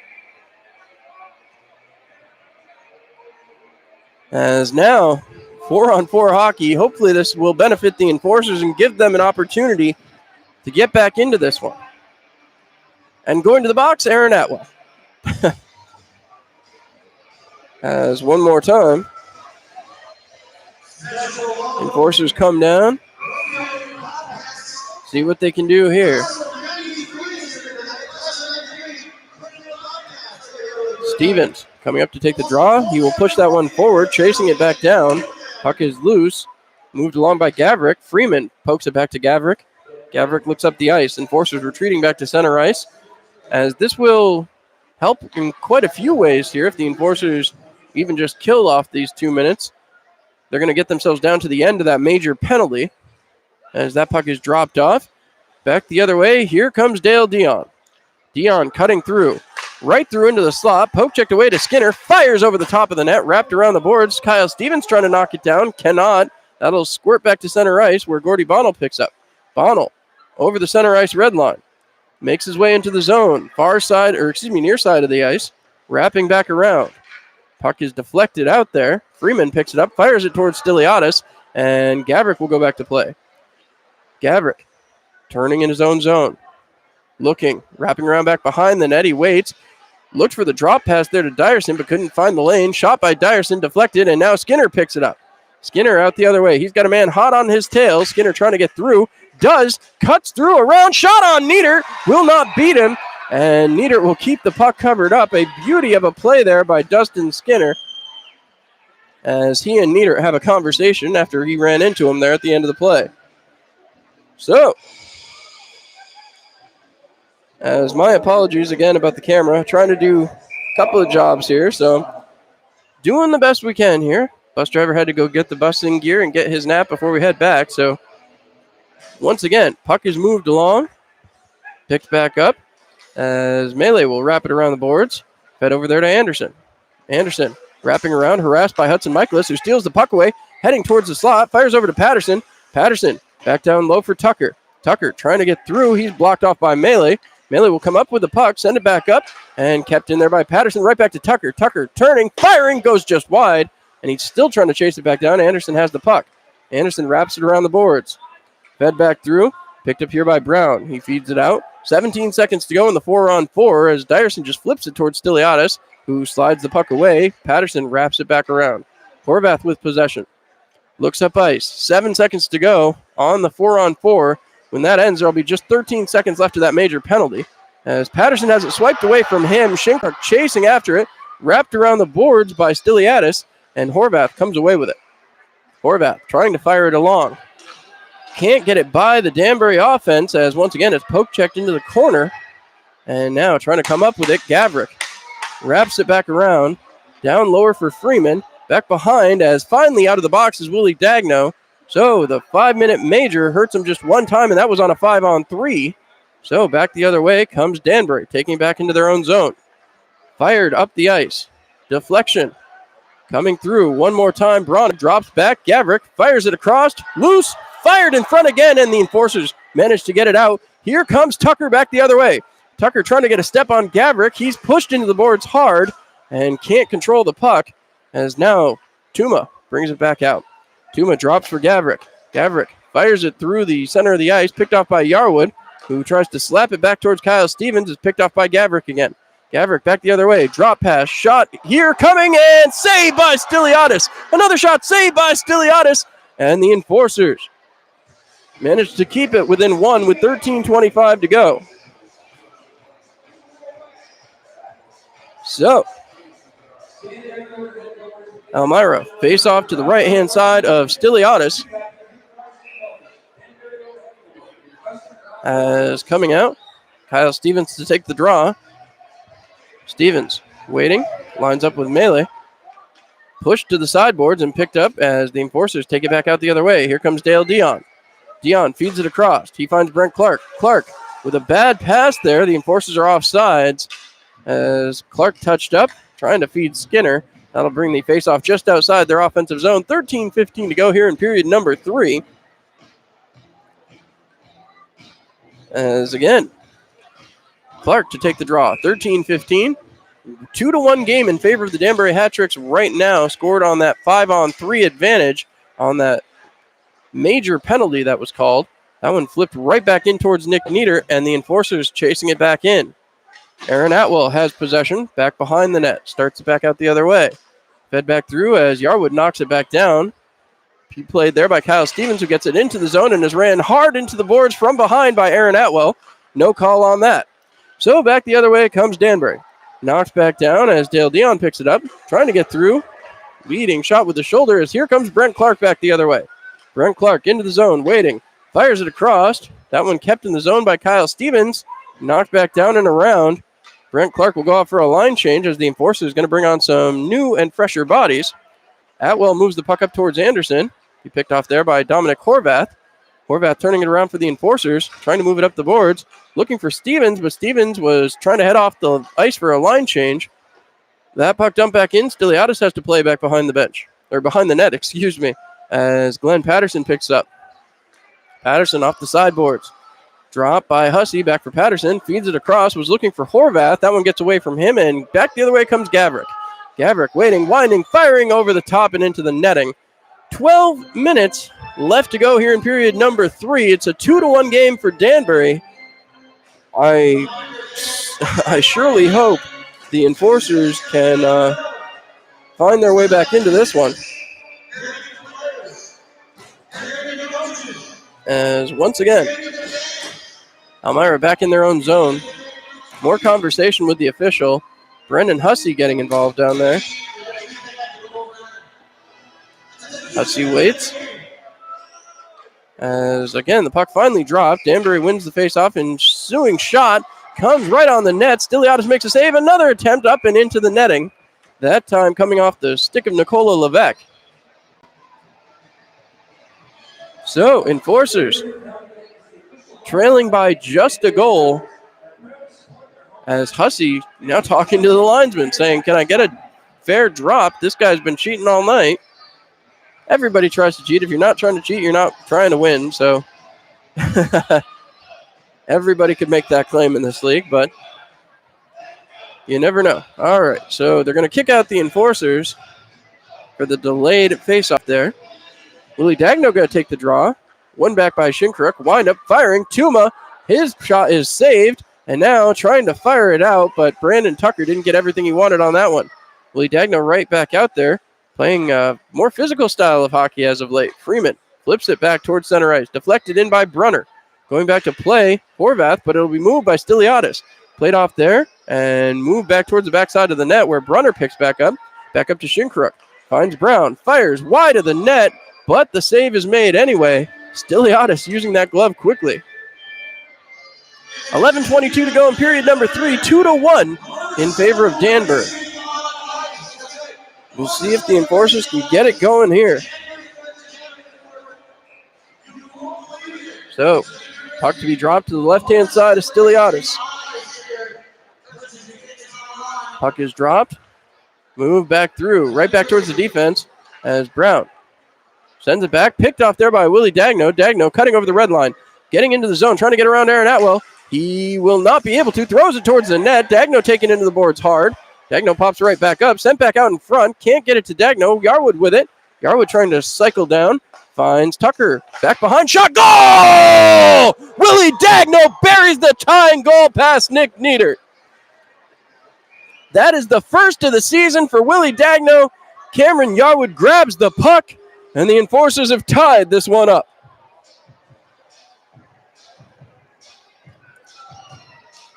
What a play.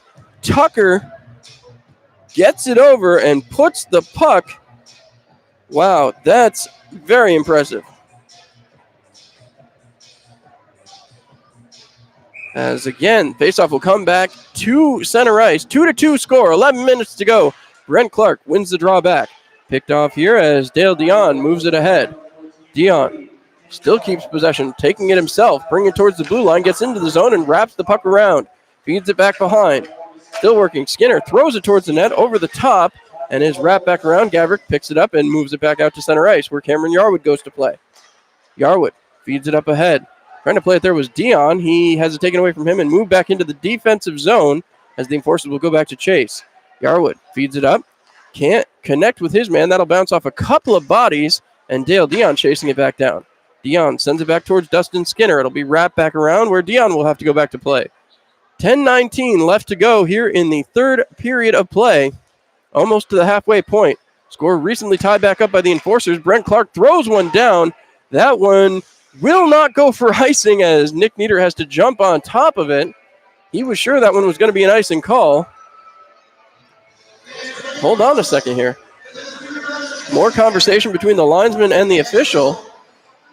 No, this one will stay in the zone. Okay. Nieder had his arm up as though it should be icing. So, face-off right here to the left of Nick Nieder. As there we go. So, Hussey loses the draw, sent back to the point. Patterson picks it up, sends it back down low to the side of the net. Picked up here by Tom Tracy. Tracy throws it towards the net. Nick knocks it down. Can't get it out. Now it's moved out by Brown, and Danbury will start it back the other way. Poke check there comes in handy from Gino Mini as Stiliadis goes to play. Moves it back for Glenn Patterson up the boards. Finding that one will be Tom Tracy. Feeding ahead to Brendan Hussey. Hussey over the blue line. Drops there and, well, they say offsides. Although, all right, that's an interesting call. We get to the media timeout. We'll step aside. You're listening to Elmira Enforcers on Mixlr.com.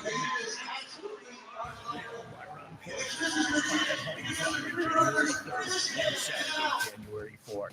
Friday, January 3rd, it's free mustaches and guaranteed win night. Saturday, January 4th, it's free Demet's Turtle Night. That's Friday, January 3rd and Saturday, January 4th at First Arena. Get your tickets early. Call 734 Elmira Enforcers. Serve and protect. The law offices of Kevin P. Flynn and Elm Chevrolet present the Wine and Beer Festival on ice for 3 shows at First Arena. Friday, January 17th and Saturday, January 18th. Come taste the best wine and beer in the Twin Tiers. Many samples from local wineries, distilleries, cheeses, cigars, and many more. Tickets can be purchased at the Holiday Inn or the First Arena box office. Get your tickets. Sorry about that, folks. We got to cut back in here as the game has gone back live, as now the Enforcers having to chase it back into their own end. Puck will be wrapped around. Bonnell had tripped up Skropolis, but no call on that as the puck will roll back to center ice. Aaron Atwell dumps it back around for his defensive partner, Brown. Moves it right back up to Melee, cutting through the zone, dropping, shot by Bonnell, save, and the Enforcers back the other way. Bonnell ends up in the net, but not the puck. Here comes Skropolis. Skropolis over, firing towards Nick Nieder off the helmet. That'll be chopped to the sideboards, thrown back down, and Tom Tracy on the chase. Tracy trying to come away with it. Still with possession. He's battling with Aaron Atwell. As once again, puck is along the boards. Picked up here by Skropolis. Skropolis turning, looking back, finds his man at the point. Gino Mini fired and trying to get a deflection from Tracy. Atwell will get it back to center ice, and here comes Danbury back the other way. Gino Mini trying to poke check it through. Pick back up. Enforcers try a stretch pass. Tracy tried to kick it through and does come away with possession. Gets into the zone. Can't beat 4 Danbury hat tricks, however, as Atwell now going back towards the back wall. Coming out the other way, Freeman flips one up the boards. Cameron Yarwood debating on stepping up, but it comes back the other way for Anderson. Fires it over and into the netting. So 2-2 the score, 8:27 to go. Enforcers looking for a way to come back and win this one here tonight. All right, well, face-off back in the Enforcers' end. See if the Enforcers can have any better success here in the last 8.5. As now, puck is dropped, pushed back through by the Enforcers. Can't come away with it. It's taken away here by Gavrik, sent back to the point. Freeman winds, fires, deflected, and goes just wide. As once again, Stiliadis, no way he could have seen that. Too many men in front. As now sent back to the point again. Freeman can't hold on to it. It gets out of the zone, and he'll have to go back to play. Freeman drops it back aside. Gavrik will dump back in and dumped around one more time as Yarwood goes back to play. Yarwood up the sideboard, picked off there by Willie Dagno. Dagno, who's the goal scorer on the second goal, his first of the season. Excuse me, this one right in front, shot in the goal. Takes a funny bounce. I was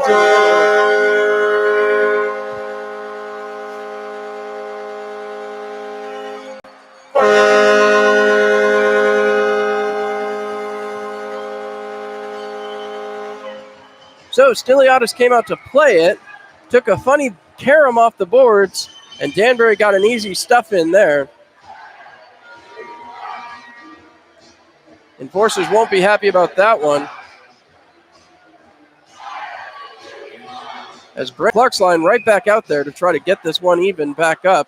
Enforcers trailing 3-2. As that one comes around, trying to play it out was Horvath. It's going to go back behind. Sent back behind as it's picked up by Hudson Michaelis. Michaelis feeds it across for Brent Clark. Feeds it up quickly for Dustin Skinner. Skinner passed across for Clark. He couldn't handle the pass, and back the other way will go Bronner. Feeding it back to center ice. Picked up by Glenn Patterson. Patterson cycling back through. 7:17 to go in period number 3. Enforcers trailing by a goal. Right up to Brent Clark. Feeds Hudson Michaelis. Michaelis through the slot. Chasing after. And Michaelis trying to get there. Can't come up with it. Brown wraps around for Aaron Atwell. Atwell fires it up the boards. Right past his winger. And now Horvath is tied up by Koshik. And again, no call. As one more time, Enforcers turning it back around. Here comes Dustin Skinner. Feeds it across. Was looking for Brent Clark. Takes a weird carom off the boards. That line's going to get a change. Trying to catch the Enforcers in a change. Here comes Danbury. Fired. Blocked down there by Stiliadis. And the wrap around the backside of the net as the Enforcers defense trying to move the puck back towards the offensive zone. 6.5 left to go here in period number 3. Puck is flipped ahead. Moved back along. And Tom Tracy gets pinned to the boards. Tracy pulls off to as Scrapolis drops for Hussey. Moving in is Hussey, feeding it across. That one broken up as he tried to flip it there for Scropolis. Move back out the other way. Here comes Dyerson. Dyerson across, looking for Gavrick. That one hit off the backside of the Enforcers defenseman. Now it goes back to Tuma at the point. Tuma fires, deflected, and goes just wide. Cameron Yarwood going to get there. 6:05 to go in period number 3. Puck is flipped out, moved out here by Freeman. He's back in the zone, winding, firing, saved by Stiliadis. And he will cover up, taking no chances. 5:56 remaining in the period. Well, I don't know what to say here. Been a difficult one. Puck went off the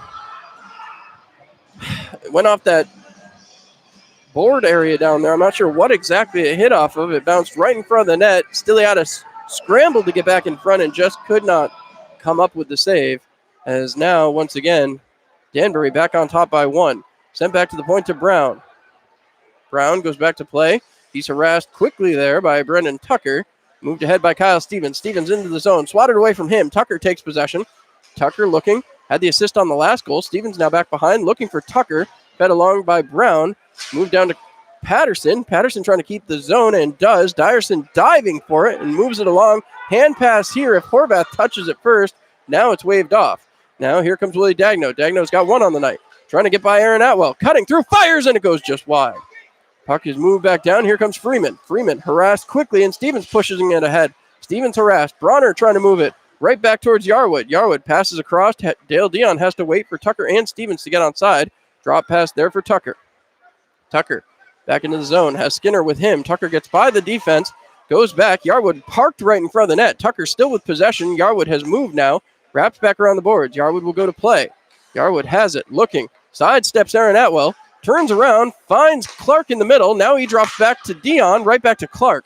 Clark waiting, still waiting, dropping for Yarwood. Yarwood with it. Yarwood getting shoved at there by Freeman. Move back to Brent Clark. Clark waiting and looking. Wine fires and it goes just wide. Skinner trying to knock it down, but that's going to escape the zone. Skinner will feed it across. Dale Dion goes back to play. 4.5 to go. Puck is fed back up to Dustin Skinner. Skinner gets the jump on Aaron Atwell. Cuts across, fires, and that one goes just wide. Bounces right back up to Bronner. Bronner dumps it into the zone. Hits off the far boards, and Horvath will turn it around. 4:10 left to go in period number 3. Moved ahead to Brendan Hussey. Hussey over the blue line, over the red line, stumbles over it, and now here comes turn back over to Dale Dion. Dion will shove it back to his own zone where Horvath picks up. 3:55 to go in period number 3. As Elmira waits, Horvath takes a long look, feeds it through the center of the ice. He finds Tom Tracy. Tracy flips it back in, right in on Nieder, who blockers it aside. Scropolis trying to get there. Brown holding him at bay. Move down. Hussey gets shoved in hard. Again, 2 cross checks to the back. As Tuma came in with the cross checks twice to the back of Hussey. Tracy trying to get there. Tuma sends it up. Yarwood backs off. And again, back the other way, flipped into the zone. Patterson goes back to play. Patterson's got possession. Flips it back up. Yanni Scropolis dekes by 1 defender. Another defender still trying to push it forward. Has possession, and they move it right back out. Here comes Anderson. 3:05 left to go in period number 3. Enforcers got to start thinking about pulling Stiliadis soon here. As Stevens now has the puck. Patterson arguing that his stick was being held. Scropolis will dump it back in. Danbury goes to get it. Freeman has it. Feeds it ahead. Looking for Anderson. Pokes it out of the zone. And now Dion will turn it back. 2:45 to go here in period number 3. Here comes Willie Dagno. Push back through. Freeman harassed by Dagno. Picked off here by Tucker. Right back towards the net. Deflected. Still loose. And Dagno has possession. Dagno back to the point to Dion. Dion fires. Deflected just wide of the net. And Dion just kept that one onside, as that one almost came out. 2:25 to go, and the Enforcers have to be on pulling the tender watch. As Dion, wrapping around, heads back for the offensive zone. We've seen him take it 200 feet several times tonight. He wraps the puck around, and now Tucker's on the chase. Tucker gets in ahead, but can't manage the puck, as now Willie Dagno trying to shove it back down. He's harassed by Bronner. Puck will be flipped all the way down. 2 minutes to go, as Danbury going to beat out the rush to the puck. Now to be moved along. Tucker chasing it down. Tuma going to slap it back towards the offensive zone. And the Enforcers have to reset again. Puck is flipped all the way down on Nick Nieder, and he tries to keep play moving. Enforcers still trailing by 1, as they only have 1:45 to go. They have yet to set up offensive zone presence, so they haven't been able to get Stiliadis out of the net. Puck is flipped aside again. Can't get it to Skinner. Moved along. Yarwood turns around and chases. No icing on that play, apparently. 1:29 to go. Fed back up. Here comes Brent Clark. Fed ahead for Skinner. Skinner flips it into the zone. And again, the Enforcers on the chase. Stiliadis waiting again as they just can't get into the offensive zone. Puck is fed through into the skates of Dale Dion. Dion starts to go. Here comes the Enforcers. Pulling the goaltender, firing, and a save by Nick Nieder. 1:05 to go. Enforcers now 6-on-5.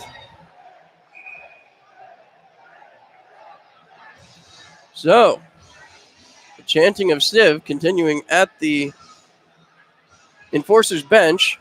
Timeout will be called. 3-2. Enforcers trailing by 1. We'll see what they can do when we come back. You're listening to the Elmira Enforcers on Mixlr.com. Fresh off the Evan Davies tournament in Waverly, Hemp Geek is pleased to announce 2 new locations just inside the Arnott Mall in Big Flats, and now Hemp Geek of Owego celebrating their grand opening on Lake Street October 19th. Hemp Geek offers discounts to military veterans, first responders, and seniors, along with the lowest pricing in the CBD market. Hemp Geek, your #1 local CBD specialist in the Twin Tiers. All right. Timeout has concluded. The Enforcers need just 1 goal. Not going to be an easy one to get. They trail 3-2 here. Nick Nieder back in the net. Enforcers ready to go to work here. See what they can do. Hudson Michaelis to take the draw. Skinner, Patterson, Coach Clark out there. Thrown right on net, and Nieder will cover up immediately. Gets a snow shower for his effort. On the backside, it's Yarwood and Dion. 1:03 to go here in the third period. See what Michaelis does here. Shinkaruk right back out there for Danbury. Face-off, push forward, trying to throw it towards the net. It takes a weird bounce on a Patterson attempt. This will be wrapped up the boards. Pinching in is Yarwood. Wraps it back around. Played back behind by Patterson. Pushing it through for Skinner. Poked away from him, knocked back, kept in the zone by Dion, fires towards the net, knocked aside again by Nieder. Patterson feeds it back. Yarwood with possession, fires it down low for Brent Clark. Brent Clark back over to Patterson. Patterson taking his time. Skinner right out in front. Skinner surrounded by 5 Danbury hat tricks, sent back to Yarwood, fired through, and big save by Nicky Nieder. That is exactly the effort you wanted from the Enforcers, but you need some more shots. Got to find ways to get pucks onto Nieder. You only need 1 to get by it. Enforcers will have the face-off to the right-hand side of their former netminder. Michaelis to take the draw. He will go up against Gavrik here. He wins the draw to Skinner. Sends it back to Dion. Dion back down to Skinner. Skinner waiting. Firing. Goes just wide. That one hits the netting, and that needs to be blown dead, as it took almost a second off the clock there. They'll go get the puck. Patterson and Nieder having a conversation in front of the net. So, Michaelis and Gavrik ready to face off again. Puck has been retrieved. Now will be dropped off. The Enforcers need to win the draw and get shots. As here we are. Michaelis wins the draw back. Dale Dion with it, fires it towards the front of the net and can't get it to settle down. Skinner wrapping it around. Gets it over to Brent Clark. Brent Clark trying to move it along. Patterson digging. That'll move along back to Skinner. Skinner waiting. Digs it back down low to Patterson. Patterson trying to move it along. Picked off by Gavrik. Sent out and out of the zone. And with 8 seconds to go, that will just about do it. That will end it.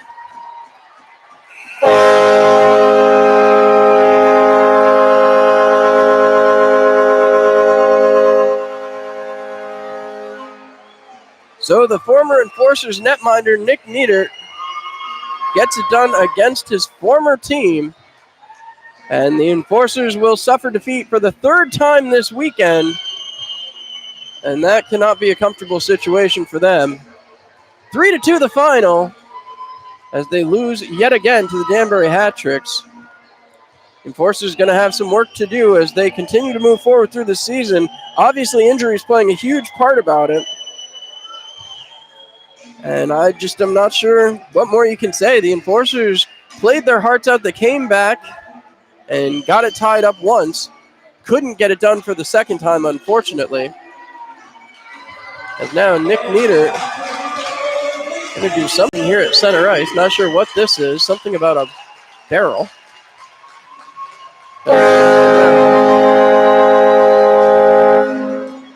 So, interesting.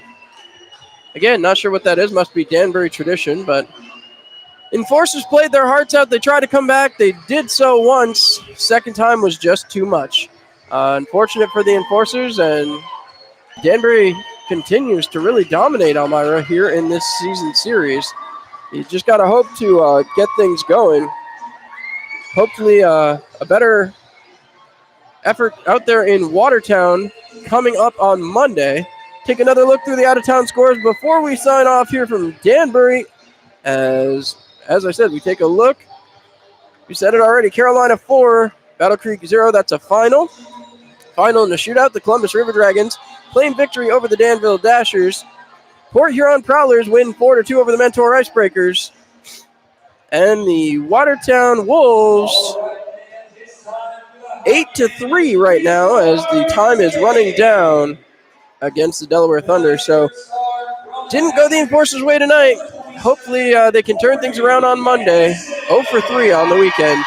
Here this weekend after the holiday break. With that being said, I'm John Clement. Thank you so much for tuning in. Good night, Elmira.